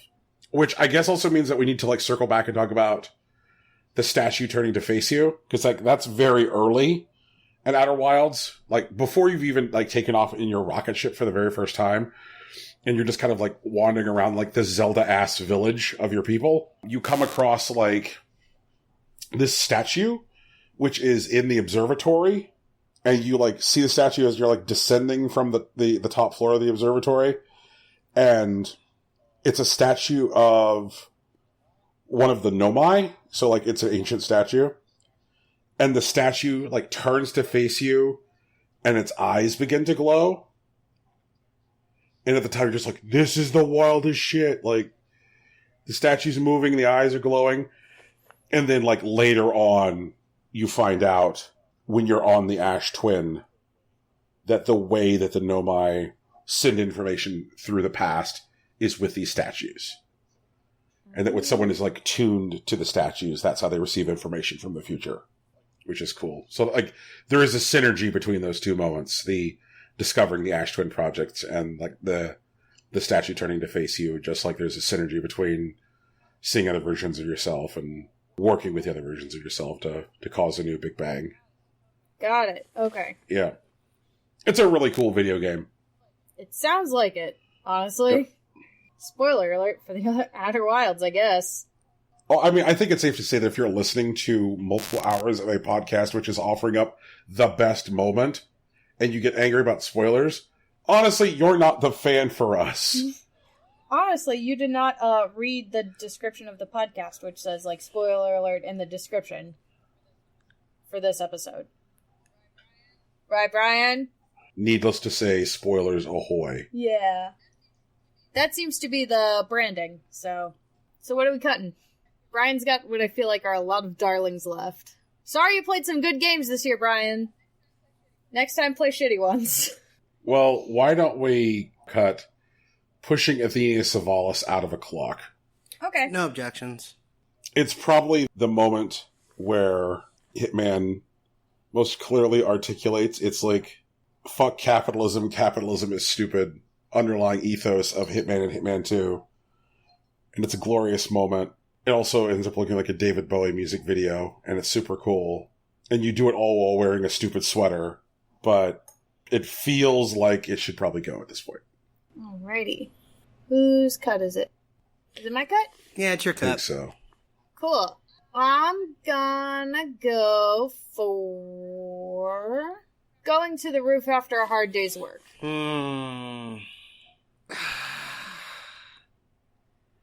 That's a really good moment, though. It is the de facto end of Yuppie Psycho. Okay. after the whole day, because the whole game actually takes place over the course of a single day working this job. And at one point, specifically after Hugo's birthday party, a lot of things go south all at once. And the latter half of the game is spent cleaning that up and dealing with the witch. So once it's done, once you've dealt with the witch, Hugo's out of the position that he's in, whatever that may be, depending on how you played. Everyone, if you fixed everything, everyone basically is on the first floor getting ready to go home. Mm-hmm. But if everyone's there, then what'll happen is that Kate will invite you up to the roof because that's like her favorite view, like after work or whatever. So you go up, you have a cigarette with Kate, and like you get to see like the city skyline, and you actually get like a real like uplifting, albeit mundane moment at the end of this crazy ass game. And it feels really good. All right. You know what? You can cut the final confrontation with Velkhana. Okay. After you've found Velkhana, realize the extent of its power, which apparently allows it to freeze like water vapor that's just floating in the air into fucking icicles. Eventually you corner it near Celiana, where you have like the whole arsenal. There's a couple of weapons that you get to use that are usually like only in arena settings. Like there's a lever you can pull that drops falling rocks. You can sequester it in like a certain half of the stage by like lifting this giant like metal grate, inhibiting its movement. There are cannons and ballistas that you can like fire at it. And there's a giant weapon, which is just like a giant spinning drill called the Dragonator, which was created specifically to fight against Elder Dragons. So basically you get to pull like all the tools out of the toolkit and trap this monster and blow it up. And it's cool. It's a lot of fun, but there are other things to do on this list. So it's fine that it goes here. All right. Brian, I'd like to cut Discovering You Can't Be Win at this point. Why don't we cut Traveling Over Lava by Levitating? I'm willing to accept it. Brian, it's your go. I'm going to cut Solving Your First Puzzle that also requires reflexes and timing. Which one was that? That was the first one where you had access to like the remote control little car dealie, but there was a robot that traveled up and down the playfield, and so you had to send the little remote control dealie across the river because you had made it levitate, and it would knock blocks to form sentences that you couldn't reach. But you had to like time kicking the car so that way the robot, which moves one space every time you move, so that way the car wouldn't hit the robot, but the car moves faster than you move, but the robot moves at a speed equal that you move. So you kind of like have to move around the board so that way you hit the car from the right side while the robot's far enough away. But because the car is not going to stop moving, there's a lot of synchronicity that has to happen there. Also, that way your ass can walk across the river at the end to get to the flag. So you're moving the car, avoiding the robot, and if the car goes across at the wrong time, you're boned. But, I mean, that's the good thing about Baba Is You, is that, like, the restart function is so fast, there's, like, zero load time in that game. It's just like the fuck this button is great. You're just like, all right, I'm right back in it. True. Like, shortest respawn time of 2019. All right, Tegan, it's your cut. We're getting into some weeds now. I feel like, I mean, not me, but you guys. Let's see. I'd like to cut working with other versions of yourself to activate the Know My technology. Let's cut Entering the Eye and seeing other versions of yourself. Okay. Fair enough. Sounds like Outer Wilds is a fucking wild game. Yep. Absolutely crazy. Would recommend. Play it if you haven't. I haven't. I'll play it. I'll play it, Brian. I'll do it for you. Outer Wilds is available through Xbox Game Pass. Heck yeah. I have that. If I could get Alex to play a game that's not Slay the Spire, I'll play it. I'd like to cut clearing the board in a single grind for the first time. Nope. Really? That got those good ear feels. Oh God, Some yeah. good ear feels. It feels good. It feels good. It looks good. You feel smart. And like, it's strongly advised to not do it while sitting on the toilet in a public space. Oh, is it because you moan really loudly? Because then you're like, yeah! Oh, okay. Yeah. You're like, man, sorry things are tough out there, dude. And then you get fired from your job. Because someone filed an HR complaint. We share a sock. We did that one already, Brian. It's a callback to you again. I know. But just like figuring out how to like use combinations of grindstones versus slaying enemies that require builds to move through. It is not a simple task to clear the entire board in one grind. Okay. And so you feel really fucking smart doing it. You have to set up for it. You have to plan several turns ahead. If you have like a sole enemy of a different color sitting in a group, you're like, you're going to slow this grind down. So I need to figure out how to like get you gone. And there's resources and tools that you get from the inn over the course of the game. Like a one-time ability in a level to jump from one spot to another spot. So like building your grind so that way it ends on a jump. So that way if you have like that one guy just sitting there, you can be like, I can grind all around this guy and then at the very end, leap and kill this one guy. It just feels so good. It's so satisfying. And the game just gives you tons and tons of like visual and audio feedback as it's happening to let you know, like, you done good, son. Like, this is all smart and this is all great. And so you've got your cool little blue Viking dude with his big teeth and his huge sword. Your screen is covered with blood and all the monsters are dead. And you just like got tons of like jewels that you collected and tons of crystal skulls and tons of loot. You've broken apart all the treasure chest. You're just like, I am the fucking best. The fucking best. It's great. It's great. Feels good. Okay. So I'm going to cut Hugo's birthday party, but I want to talk about it. Okay. About halfway through Yuppie Psycho, there's a couple of things that you've already learned. One, that there is a witch at Centricorp.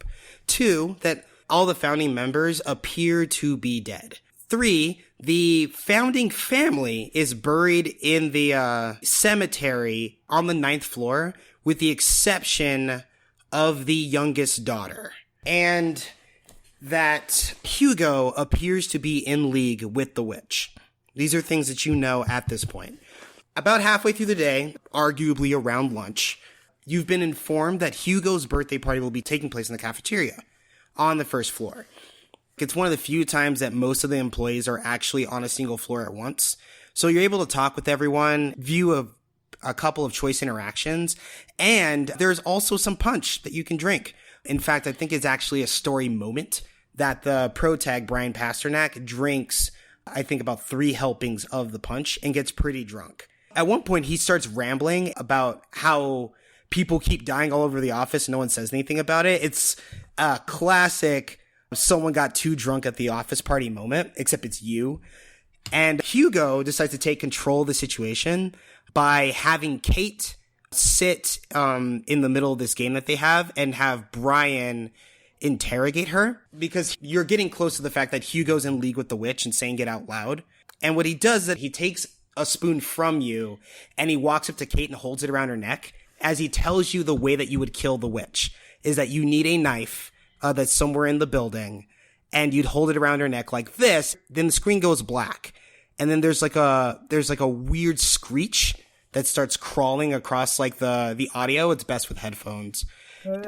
And when the screen flashes out of like darkness again, you see the character's name Brian written in blood on one of the walls, and there is a person who is now headless, spurting blood out of their, missing head cavity, walking across the screen. And as you walk across, you see a lot of the named characters injured in particular ways, screaming for help, until you get to one person who tells you that the elevator is broken and they need some time to fix it. And so you're supposed to distract whatever it is on this floor, which you can't see because most of the floor is actually shrouded in darkness, with the exception of where your flashlight is and a single lamp over the person fixing the elevator.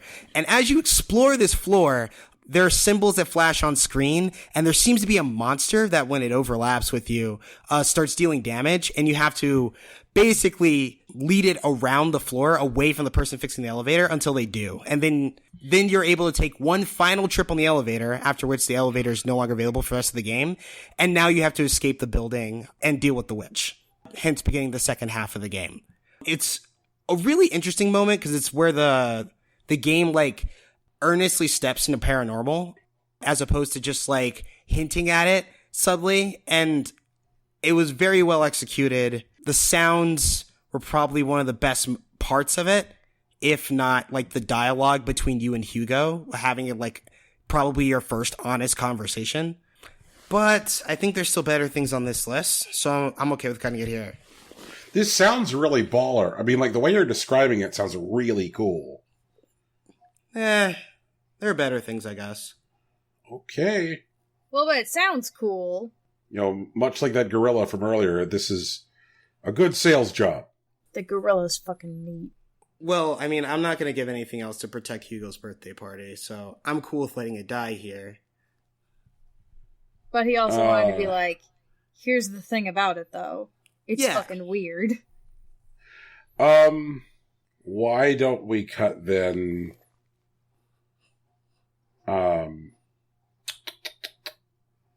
finding out that the first ending is a decoy and there's 100% more game, and it gets hard as balls from Baba Is You.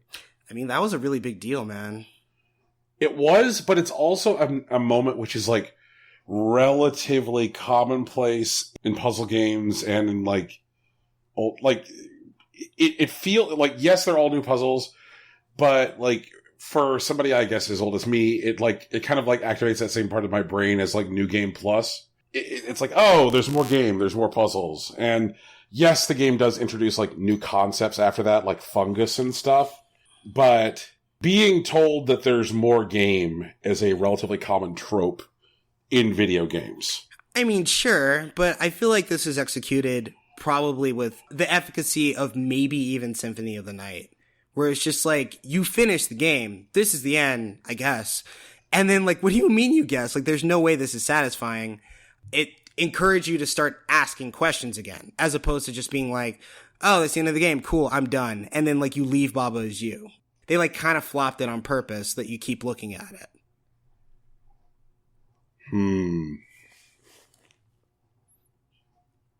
Then how about cutting being a wall? I feel like that was a big deal. I actually literally jumped out of my chair when I found out that was a wall. Yeah, I mean, it is a super cool moment when you're, because it generally happens in that same level where you discover that you can't be Win. We're just like, oh shit, if I was the wall, I could get a bubble. Yeah. Okay, then it sounds to me like a lot of the moments on the way to the final puzzle are maybe bigger feelings than the final puzzle itself. Because, like, you feel super fucking smart when you solve the final puzzle. Because it is just exhausting and it is a lot. Yeah, that is true. But, like, these moments leading to it feel more, like, personally, emotionally revelatory. I'm willing to accept that. Okay, then we will cut solving the actual final puzzle. And Baba Is You. How many are left? Let me see. I'm counting. 15, 16, 17, 18, 19, 20, 21, 22, 23. 23 things left. Oh, good. We're down to one alphabet now instead of two. Well, to be fair, we were never actually at two. We were at two alphabets. We were one letter away from two alphabets. We were at two alphabets. Everyone knows there's at least one letter in the alphabet that does not count. What? There's that one letter. No, Rocky, we don't have time to get into that. Oh my god. One letter of the alphabet is not real. Tell me which one it is on your phones. Rocky, don't take the bait. We don't have time for this. Like, this is light work. So tired. Brian, you should have fucking gone to bed then. It's Brian's actual cut now. Yep. My cat had a nightmare in my lap and he woke himself up, but I calmed him back down. This is my life now. You're also getting cat updates. It's a compelling podcast. I want to cut chasing the twins between parallel worlds. Really? Really doesn't say no. No, in Rocky, it's not because it's bad. Because, you know, like... We're not talking about bad. Bad's not a part of this conversation. Why do you exactly. want to cut it? Like, it's more like... I'm sitting here and as I catalog, like, stuff in, like, emotional resonance and, like, moments that I'm willing to fight for. This is a moment that, like, has overlap. You know, you and I both did this. And this is one where I'm like... When I look back on it, I'm like, yeah, it was cool. But, like, a lot of the other stuff on this list, which I experienced... When I look back on it, still gives me feels. You know? Like the shit from like Plague Tale, I'm like, oh yeah, okay, that stuff I'm gonna go to fight for. Like, and like when I think about just the experience of like getting into a game which gets you into like that glazed intuitive headspace, which I think people mostly associate with Tetris, where you're inside the game and the game is inside of you. My most satisfying, resonant experience of that this year was definitely Grindstone. Grindstone was just like, all right, you are in the grind and the grind is in you, which honestly sounds like a Tinder profile, but... You mean a Grindr profile? Oh, I guess there's that too. It ain't no Bumble profile, I'll tell you that. No. Yeah. But it's... As far as like individual moments which like feel individually like emotionally resonant and like leave me with the feels afterwards. Sayonara Wild Hearts, like while overall the hotness and a ton of fun and strong recommend, it didn't really like knock my heart on my butt. Brian, go ahead and cut the final day at Amaro. What the hell is that? Where is it? Oh, that's a Final Fantasy XIV thing. Okay. Is it my turn? It's my turn. Yeah, it's your turn. My turn. I'm gonna say we're cutting the final battle with Vitalis. Yeah, I think it can go at this point because I definitely want to like consolidate my energies as far as like defenses in this game. But I will talk about it for a moment. Vitalis is the evil bishop in this game who is like, you know, kind of like the centerpiece of the game's focus on both the Inquisition and the Plague. And he is a guy who wants to control this thing called the macula. And the macula is like a strain of the blood that allows people to control the rats. And about 60-70% of the way through the game, Hugo is controlling the macula, which means that like Hugo can now like make the rats do his bidding. So, like, you're no longer, like, running from rats. You're now, like, using the rats to your advantage. And, like, Hugo has a powerful connection to the macula. But also, through blood alchemy, Vitalis has also got a strong connection to the macula. And so, the final boss fight against Vitalis is really fucking cool.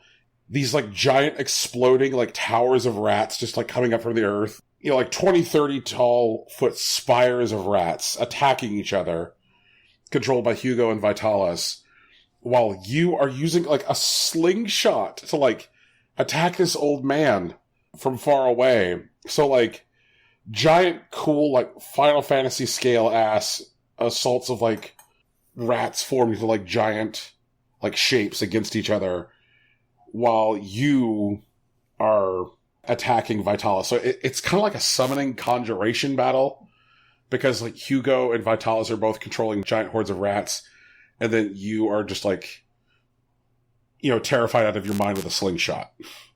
It makes for a great final battle. It also does not overstay its welcome, which is something that like a lot of recent games kind of like run the risk of with their final confrontations. You get to the thing, you're like, okay, like, I've been in here for a fucking half hour, like, what are we doing? And this does not do that. This boss fight can, like, be reasonably cleared in, like, 15 to 20 minutes, and none of it ever feels boring, and it all looks cool. Okay, who's cut? It's mine. Brian, I like to cut the statue turns to face you. Have at it. Okay. Yep. 20. Nice. We are 2/3 of the way done. I want to do something. Brian, you have next cut. I'm going to highlight this top 20 in a different color that we don't normally use, which will be this, I guess. So we can find stuff easier? Yeah. I will wait for you to do this, because this is very confusing. I mean, I can stop. Sorry,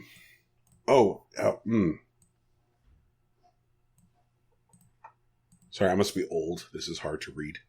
All right. Well, I'm done. Brian, it's your cut. How about cutting Arrival at the Fountainhead Palace now? How about instead cutting You Can't Be Win? No.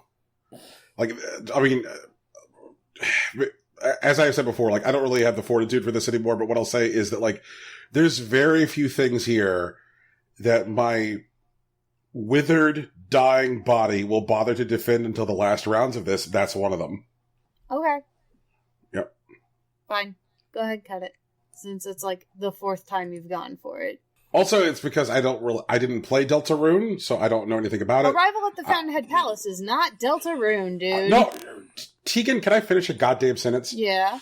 So I don't know. What I was going to say is I didn't play Deltarune, so I don't know how hard a hill that is to climb, or even if it's worth climbing that hill.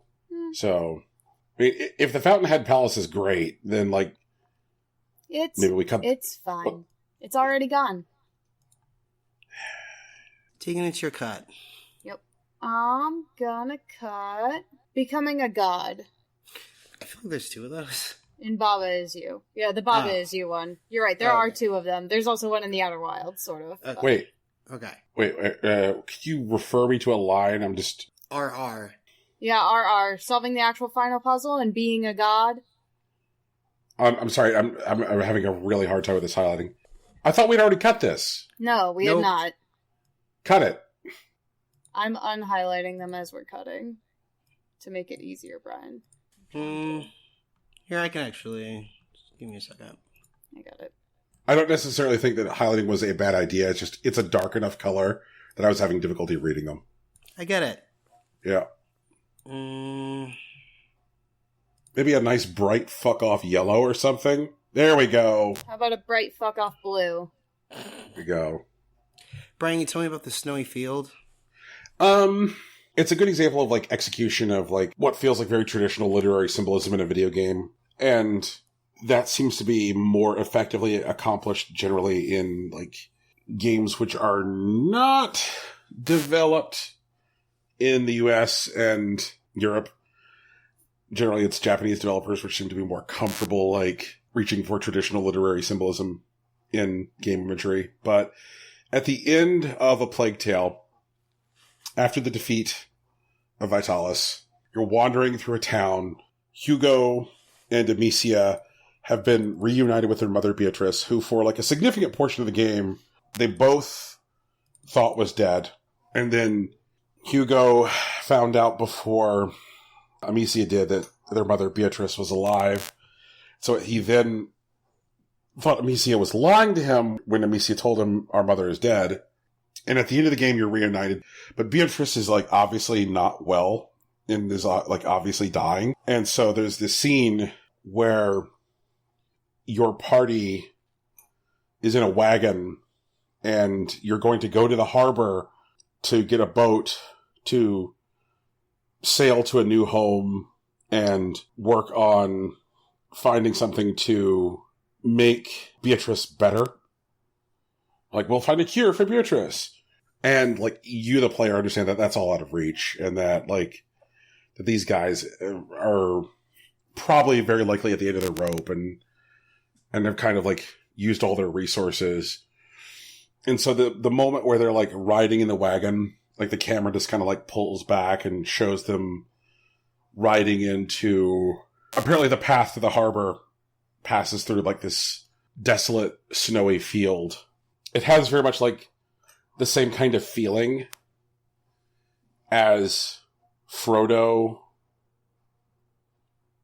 getting on the boat at the end of Return of the King. Like, you realize what it's about is, like, dying, and that, like, these characters have just been through so much. There may or may not actually be a harbor, they may or may not actually reach it, but they've just been through so much. And that it feels kind of, like, mournful and sad, but also, like, these characters can rest kind of thing. It's good writing, it's good execution, and it's not, like, hitting it on the nose, which is something games would often do in the same position. I think I'd still like to cut it here. Is there something you'd rather offer in exchange? Have at it. Okay. Brian's your cut.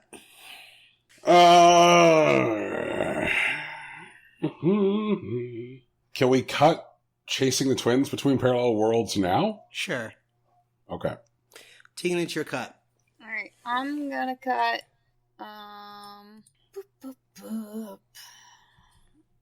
Susie and Lancer's Rebellion from Deltarune. I think that's fine here. I think it was a fun little thing that they did. For anyone who didn't play Deltarune, Susie is one of your party members, while Lancer could be arguably one of the major antagonists in the game. And when you are fighting against Lancer to liberate the people that his father is, enslaving in this case, Susie decides to rebel against you and join Lancer, and they start making plans to, like, stop you. Problem is, they're both very bad at making plans. Like, they're very, very bad. They're amazingly bad. Like, wow. None of their schemes are particularly efficacious or, like, compelling. And so, like, you kind of just get a chance to laugh at them while you're moving closer and closer to the castle. But it's a fun bit that they do, and I really enjoyed it. But, you know, bigger fish. All right, let me see. Can we cut becoming a wall at this point? I think so. I think that discovering that you can't be Win is probably a bigger deal. And, like, if we're talking about consolidating resources at this point, and yeah, I think so. All right, it's your cut. I think you are the only person, Brian, in this group who considers it consolidating resources. It's me, right? It is you. Okay. Hugo's birthday party. All right. Getting to the secret level. Sure. Alright. Discovering the Ash Twin Project. Okay. I think that's 15. Oh, it's 13. Oh, snap. We already I just passed. counted. Yeah. Yeah. Okay. I just did a count for myself so that I could tell when we were getting towards top 10 territory. For sure. Brand, your cut.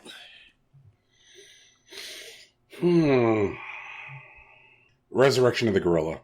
I'll let you have Going to the Roof. Okay. Finding out the first ending is a decoy and Baba is you.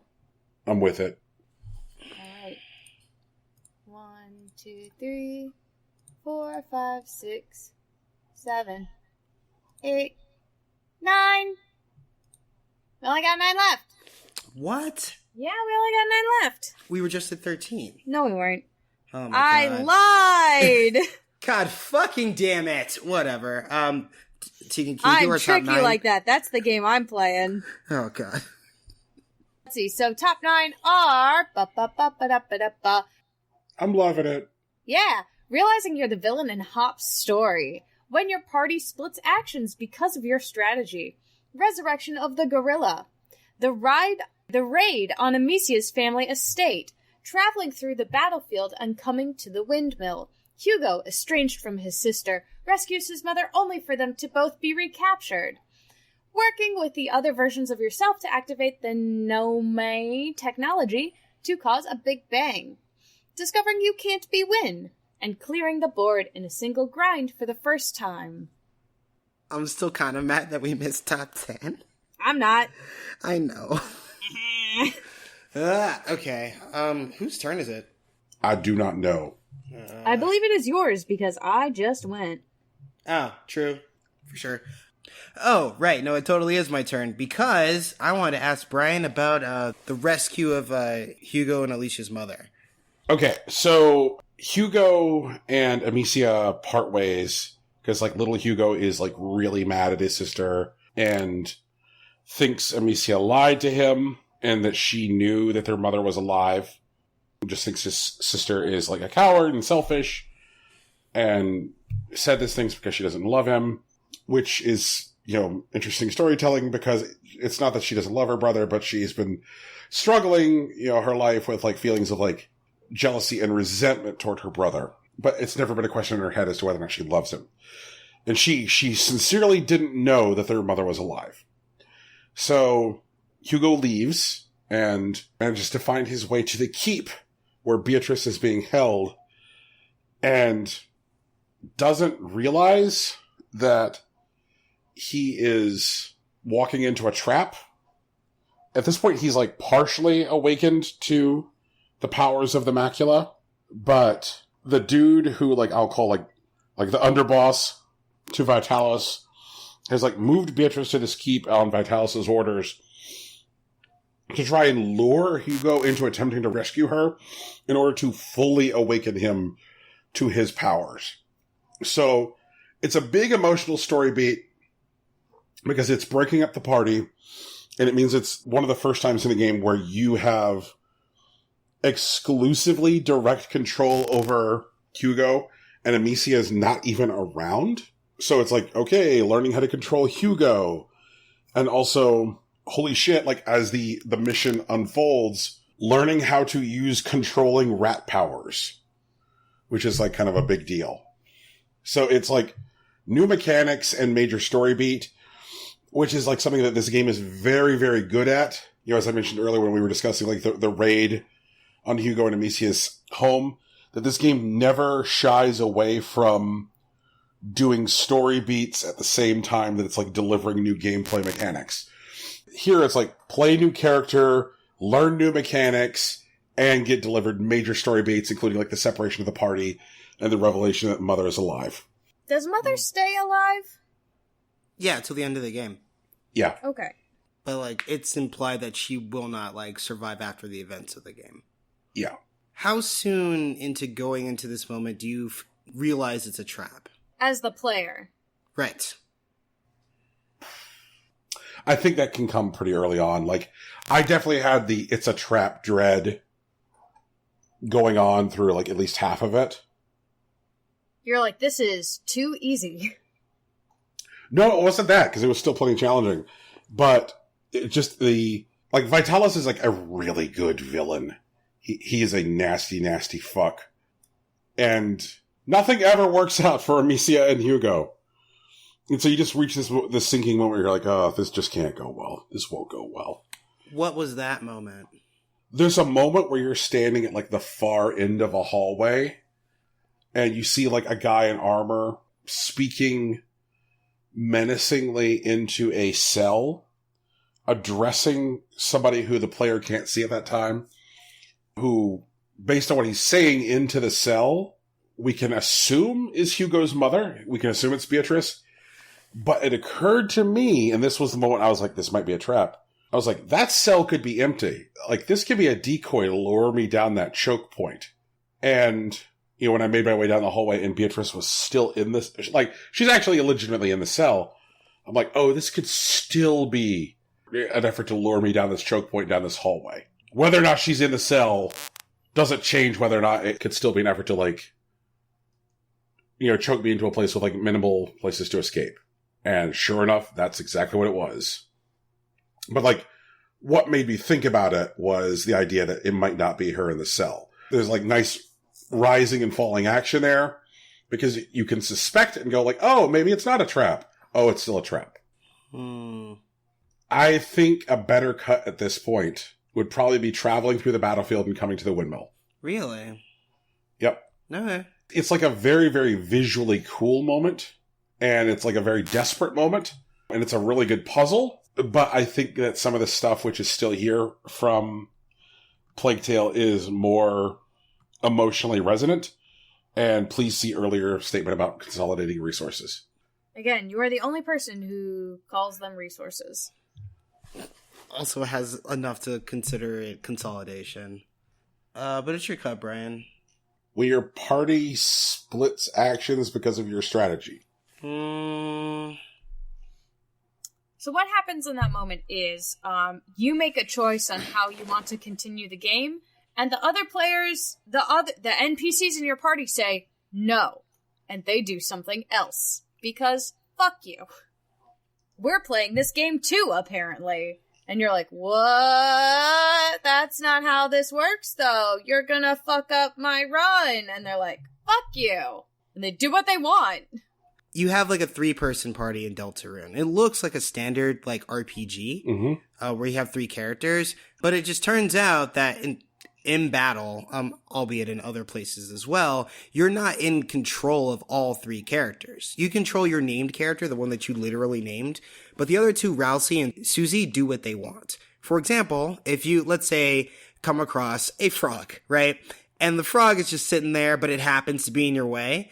Susie wants to cleave the frog with her axe, while Rousey wants to just like get the frog out of the way. And so if you take actions to prioritize the well-being of the frog, Rousey will work with you and Susie will work against you. And vice versa. If you decide, hey, you know what, killing this frog seems totally cool to me, and Susie will be, hell yeah, let's do it, while Rousey will be taking actions explicitly to keep you from harming the frog.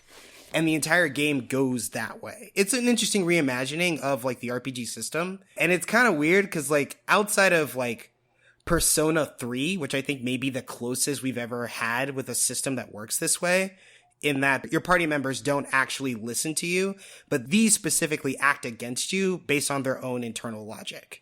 And there's not really a way to say that either of them are actually wrong. I mean, sure, like Susie advocates murder, but arguably you could be in a world of make-believe. And so, like, you may not actually be harming anything. Also, it's still a video game on top of all of that. I think it was actually one of the most significant moments I had in a video game this year. Okay. But I don't think I can actually offer anything in exchange. I mean, what you're describing sounds like...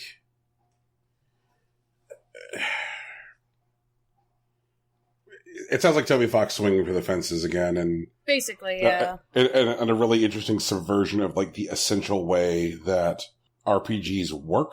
Mm-hmm. So why don't we cut on the raid on Amicia's family estate? Okay.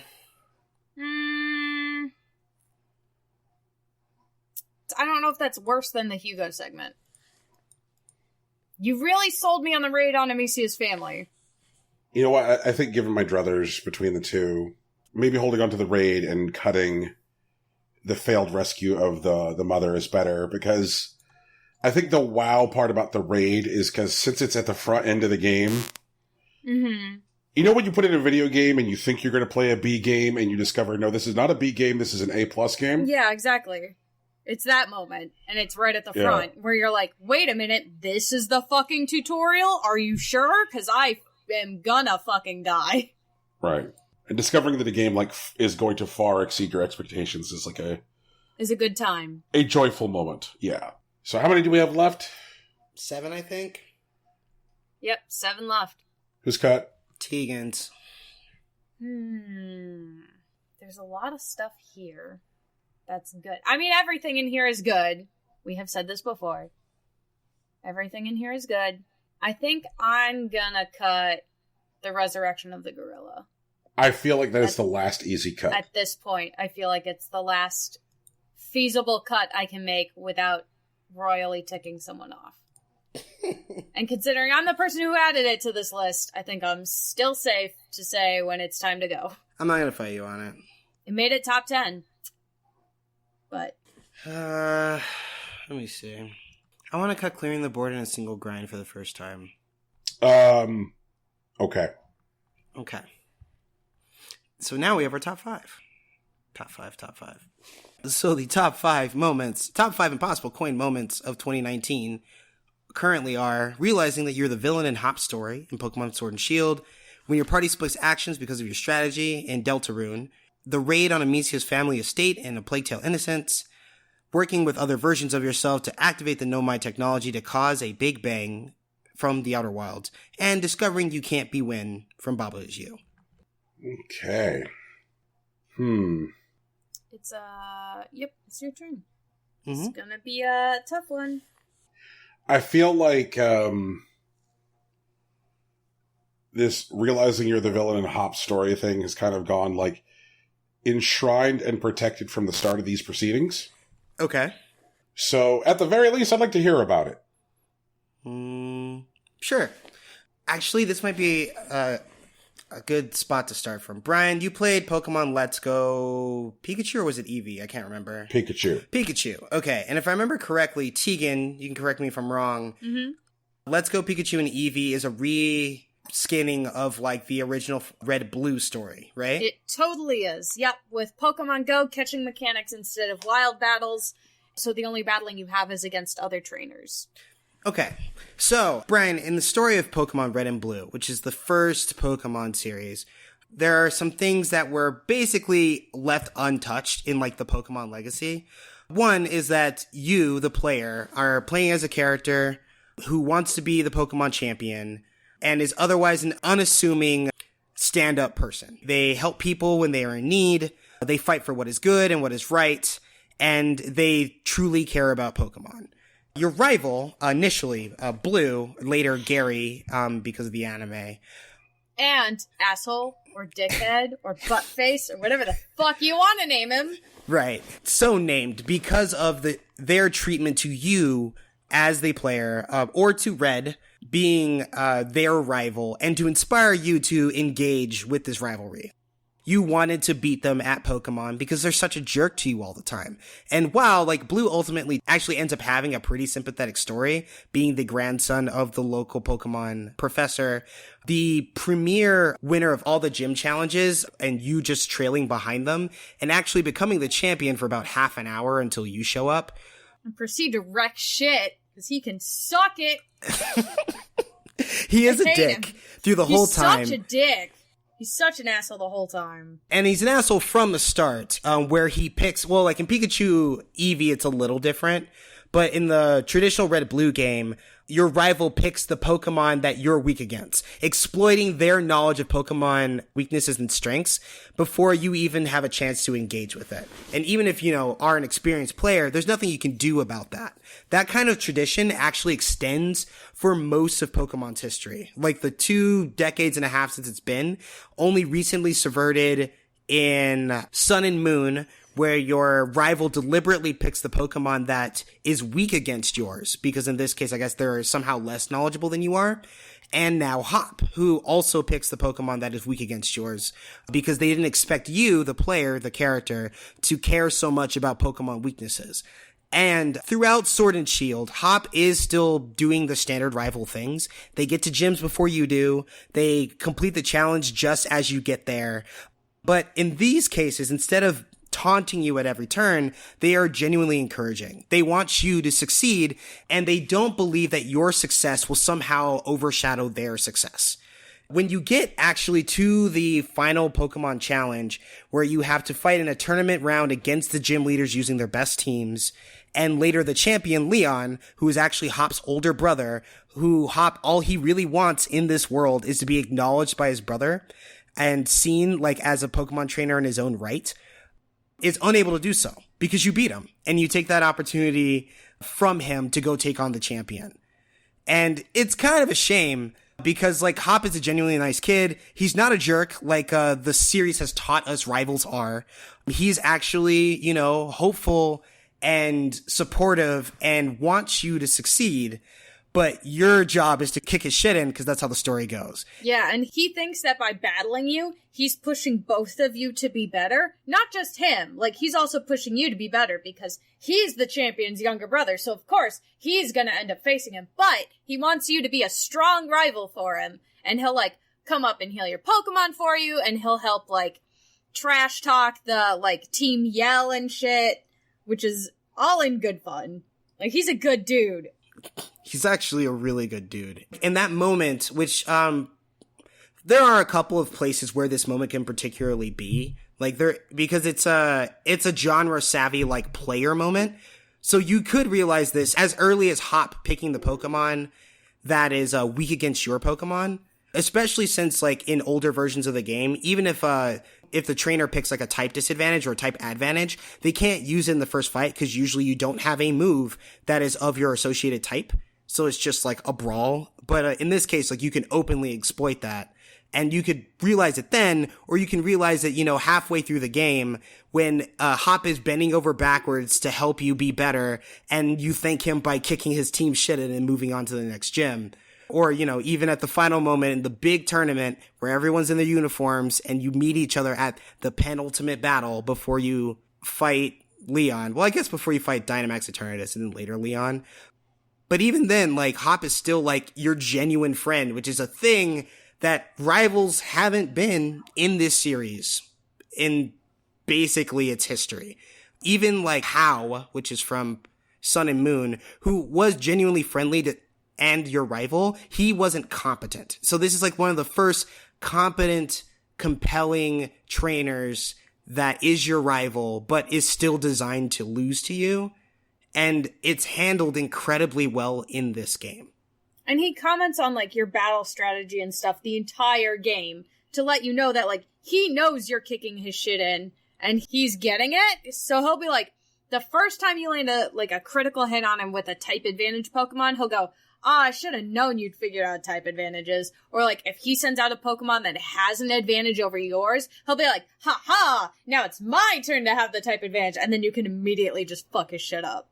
Yeah. And, like, you start to feel bad, like, around, I think it's around, like, the third gym, maybe right before the third gym. He loses to another rival kid, basically. Oh, Bede, yeah. Yeah, and she's just like, and he's like, you're fucking worthless. And Hop's like, maybe I am worthless. And you're like, no, Hop, you're not worthless. And he's like, let me have a battle with my rival to, like, make myself feel better because I'm not worthless. And you're like, yeah, you're not worthless. And then you kick his shit in again. And he's just like, maybe I am fucking worthless. I have to go think about this. And then you don't see him for a while. And you're just like, is he okay? Did I ruin his entire, like, life trajectory at 10? And the answer is you did. Okay. I have two takeaways from this. Sure. Is that, like, it sounds like, having heard this, like, incredibly long explanation of this. Sorry, we're impassioned because Hop's a good kid and I should be able to lose to him and I can't. Yeah. If there was just one spot where you could lose to him. Sorry. Never mind. No, it's okay. No, it's fine. No, it's your right, and I talked over you and that was rude. I'm sorry. Cut the rate on Amicia's family estate. Is that the weakest of these, though?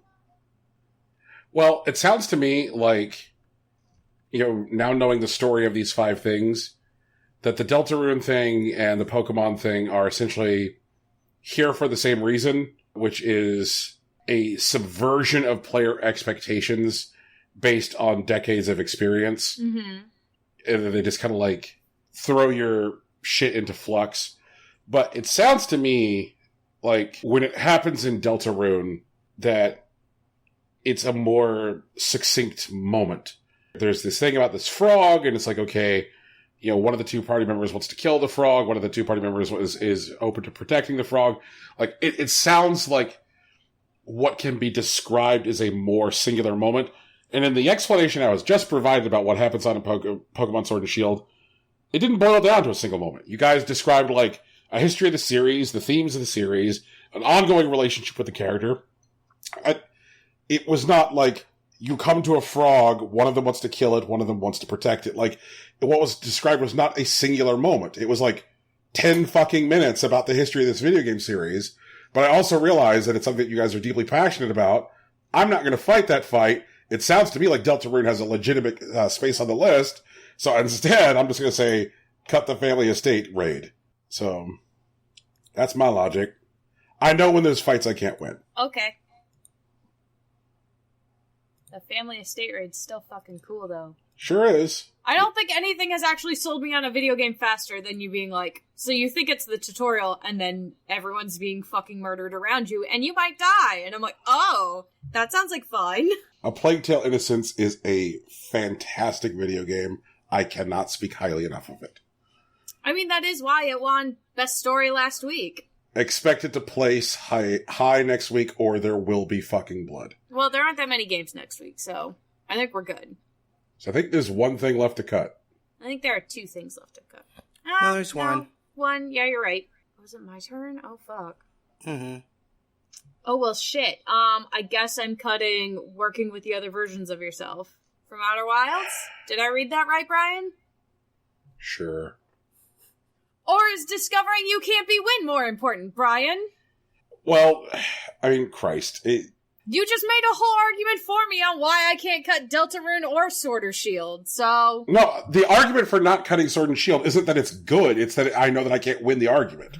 You are empowered to be a person to make that decision. Like, well, yeah. Yeah, like, I mean, the whole... Like, I've seen both of those games. Like, I haven't seen either of your games, yeah, technically. I mean, honestly, if I thought there was a chance in hell, I could have cut the Pokemon thing, because what was described to me was not a moment. It's on this list through deceit. Like, it is not a single moment. There is no moment that was described. It was like 10 minutes that ran on ad nauseum that described the whole fucking game. The problem with that is, it's gonna be a different moment in that story for each person. It's gonna happen eventually, where you're gonna realize, fuck, I'm the bad guy. And it's just where in that game it shows up for you. Then all right. Which is why it's just realizing you're the villain is the moment. Where it happens in the story depends on you as a player. But you are the villain, and realizing that is the moment. I mean, I look at a lot of these other ones which were already cut that were like just based on player, experience, whether it be like fending off multiple attackers in Tetris 99 or, getting to a secret level in Grindstone, like, even though they can't be pinned down to like a single moment on a timeline, they are like moments that can be defined through player experience. And like to wander back to like the Tetris 99 conversation where it's like, okay, like obviously this is the thing I did, it didn't register anything, like, but it's still a moment that had to happen. And so like, I mean, the thing is that like, this is a moment which conceivably doesn't even exist to the player, or it's something that like the player goes into the game aware of, or like,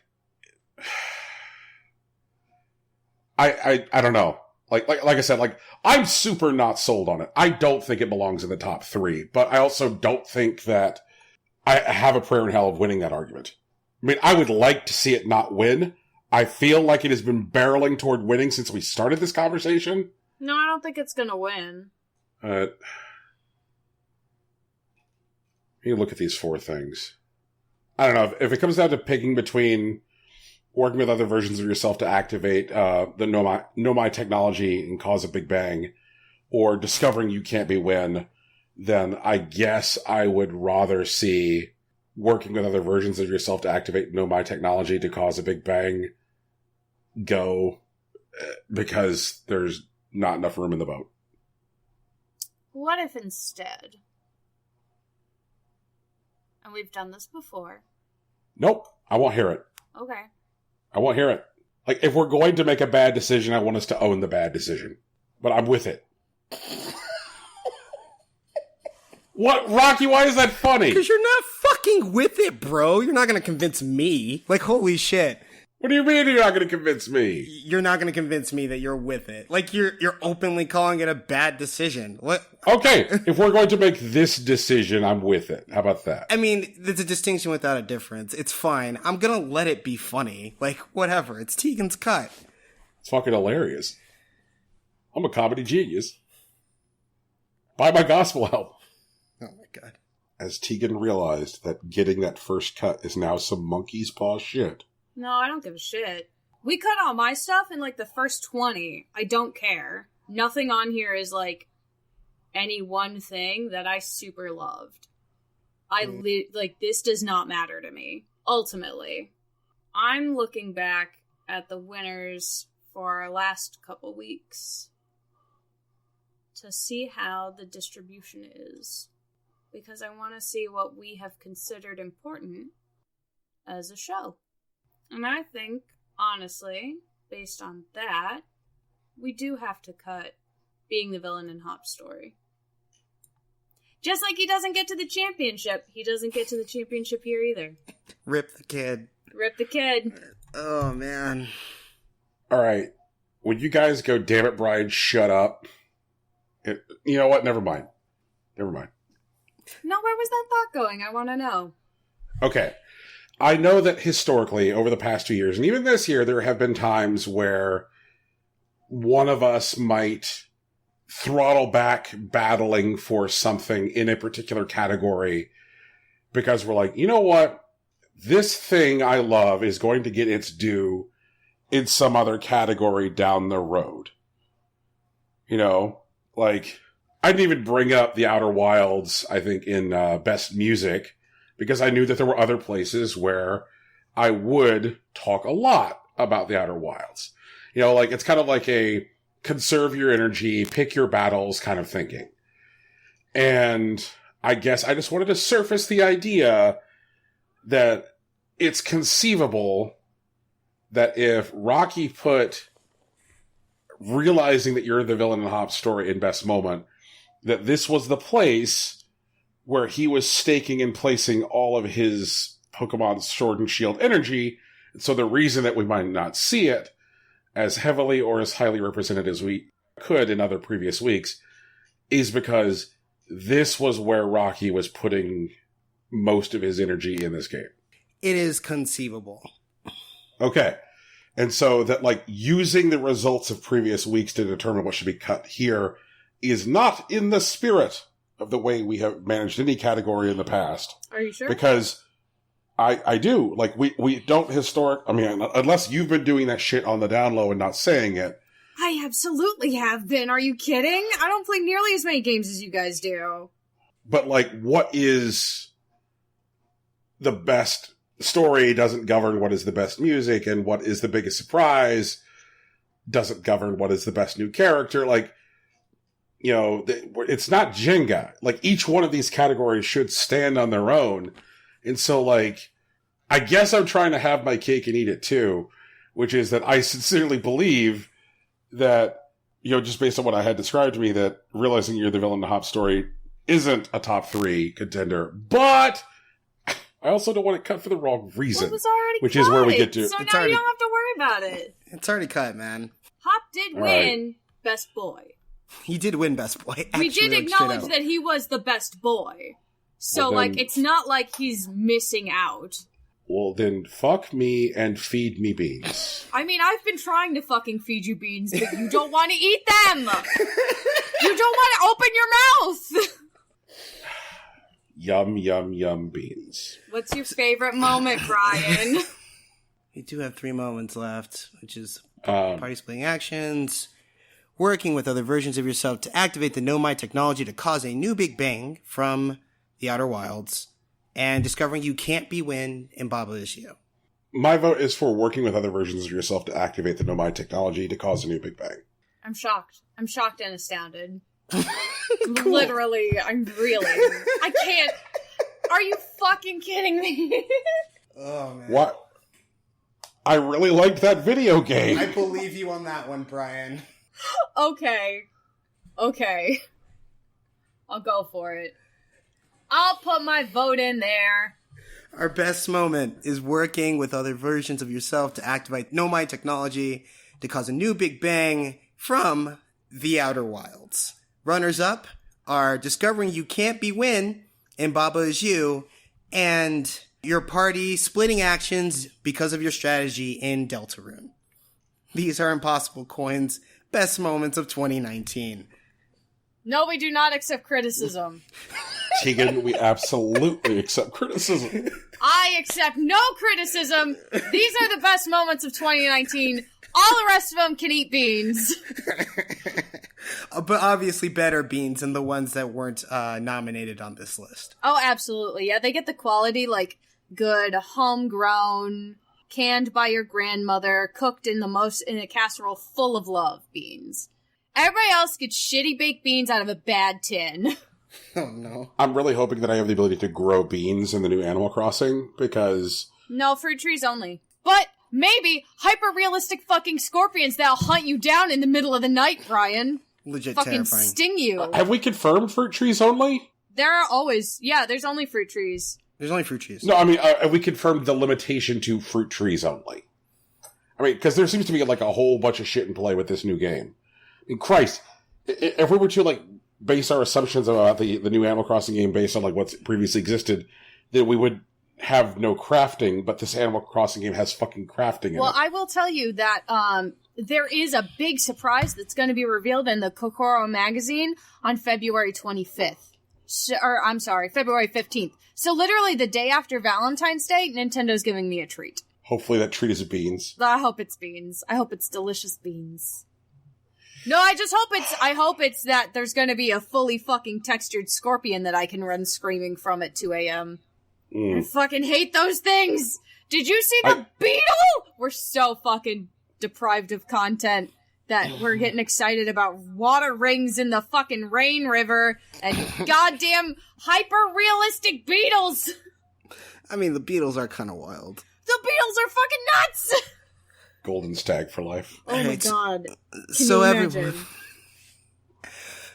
this is our show. I'm going to try to do it, I swear to God. This is our show. It's called Impossible Coin. We do it every week. You can find it wherever podcasts are found, generally on iTunes, Google Play, Stitcher, or Spotify. And honestly, if you have a moment, just one moment out of your very busy days and busy lives to leave us a review, we would genuinely appreciate it. And you know what? If you could even leave it on iTunes, I don't know. I'll name my firstborn after you. Ooh, bold. I like it. There's music in the beginning and end of this podcast. It's produced by our friend Big Sach. You can find his work at soundcloud.com/BigSachNJ or on Twitter at Hillary_Swank. Actually, you can find him both places. He hangs out at both places. We have a logo and a t-shirt. They are both produced by Lauren Moran. You can find her on Twitter at Lauren Moran. And like us, she has a Patreon. So if after, toss a couple bucks our way, check out the show notes, get those extra bonus wrestling and anime episodes, throw a couple bucks her way, because honestly, she's doing excellent work. We are also on social media. Brian usually hangs out on Facebook and Patreon. I'm on Twitter and Tegan's on Tumblr. It's all Impossible Coin, with the exception of the Patreon, which is Impossible Coin Podcast. And that's us. Yeah. That's the show. To whatever trash bag took the handle Impossible Coin on Patreon, then literally did nothing with it, I'll find you. I'll find you and I will punch you out of a clock tower. Oh shit, let's Yep. go. Yep. It'll be our best moment of 2020. Tegan commits a murder. And then you can pay for my legal fees. We're going to probably need more than $17 a month for that. Aww. Yeah, I think that, as is tradition, week 5 will actually be easier than week 4. Week 5 is going to be so fucking easy. I can't wait. I'm going to take a nap during it. It's going to be great. We always agree on what the best game of the year is, don't we, boys? It's always a really jolly cooperation, honestly. I'm sorry, what won Game of the Year last year? I don't know. What won game of the year last year? I don't even know. Nobody knows. It was that good. No one has any fucking idea. Game of the year? 2018? Yeah, 2018. Late breaking news. Late breaking news. Game of the Year last year was Tetris Effect. Oh, yeah. That It was makes totally sense. Tetris Effect, yeah. That was a good game. In fact, you know what? Something that might be a good piece of content to close this out as we head into next week. Last year's top 10 were at number 10, Monster Hunter World. At number 9, Florence. At number 8, Celeste. At number 7, Gorogoa. At number 6, Mirror. At number 5, Into the Breach. Number 4, Hitman 2. Number 3, Awesome Adventures of Captain Spirit. Number 2, A Way Out. Number 1, Tetris Effect. Fuck, we had a good top 10 last year. Yeah, we really did. You know what? Also, Brian? Speaking of top 10s of last year, I finally got around to fucking around with Florence. Guess what? It's a good game. I enjoyed it a lot. I would not have expected that. If you were to, say, Brian, what shit you heard today that you did not expect? Yeah, I didn't think that would be a thing that I'd expect either, but the soundtrack came on my Spotify, and I was like, this is good fucking music, what is it? Oh, and I was like, well, I guess I'm gonna fuck with this game now, and I did. At work. And it was good. Very cool. Yeah, and I think this will be pretty easy next week, especially considering 2 of the things on the list aren't even games. We'll get into that next week. Peace. Bye. Later.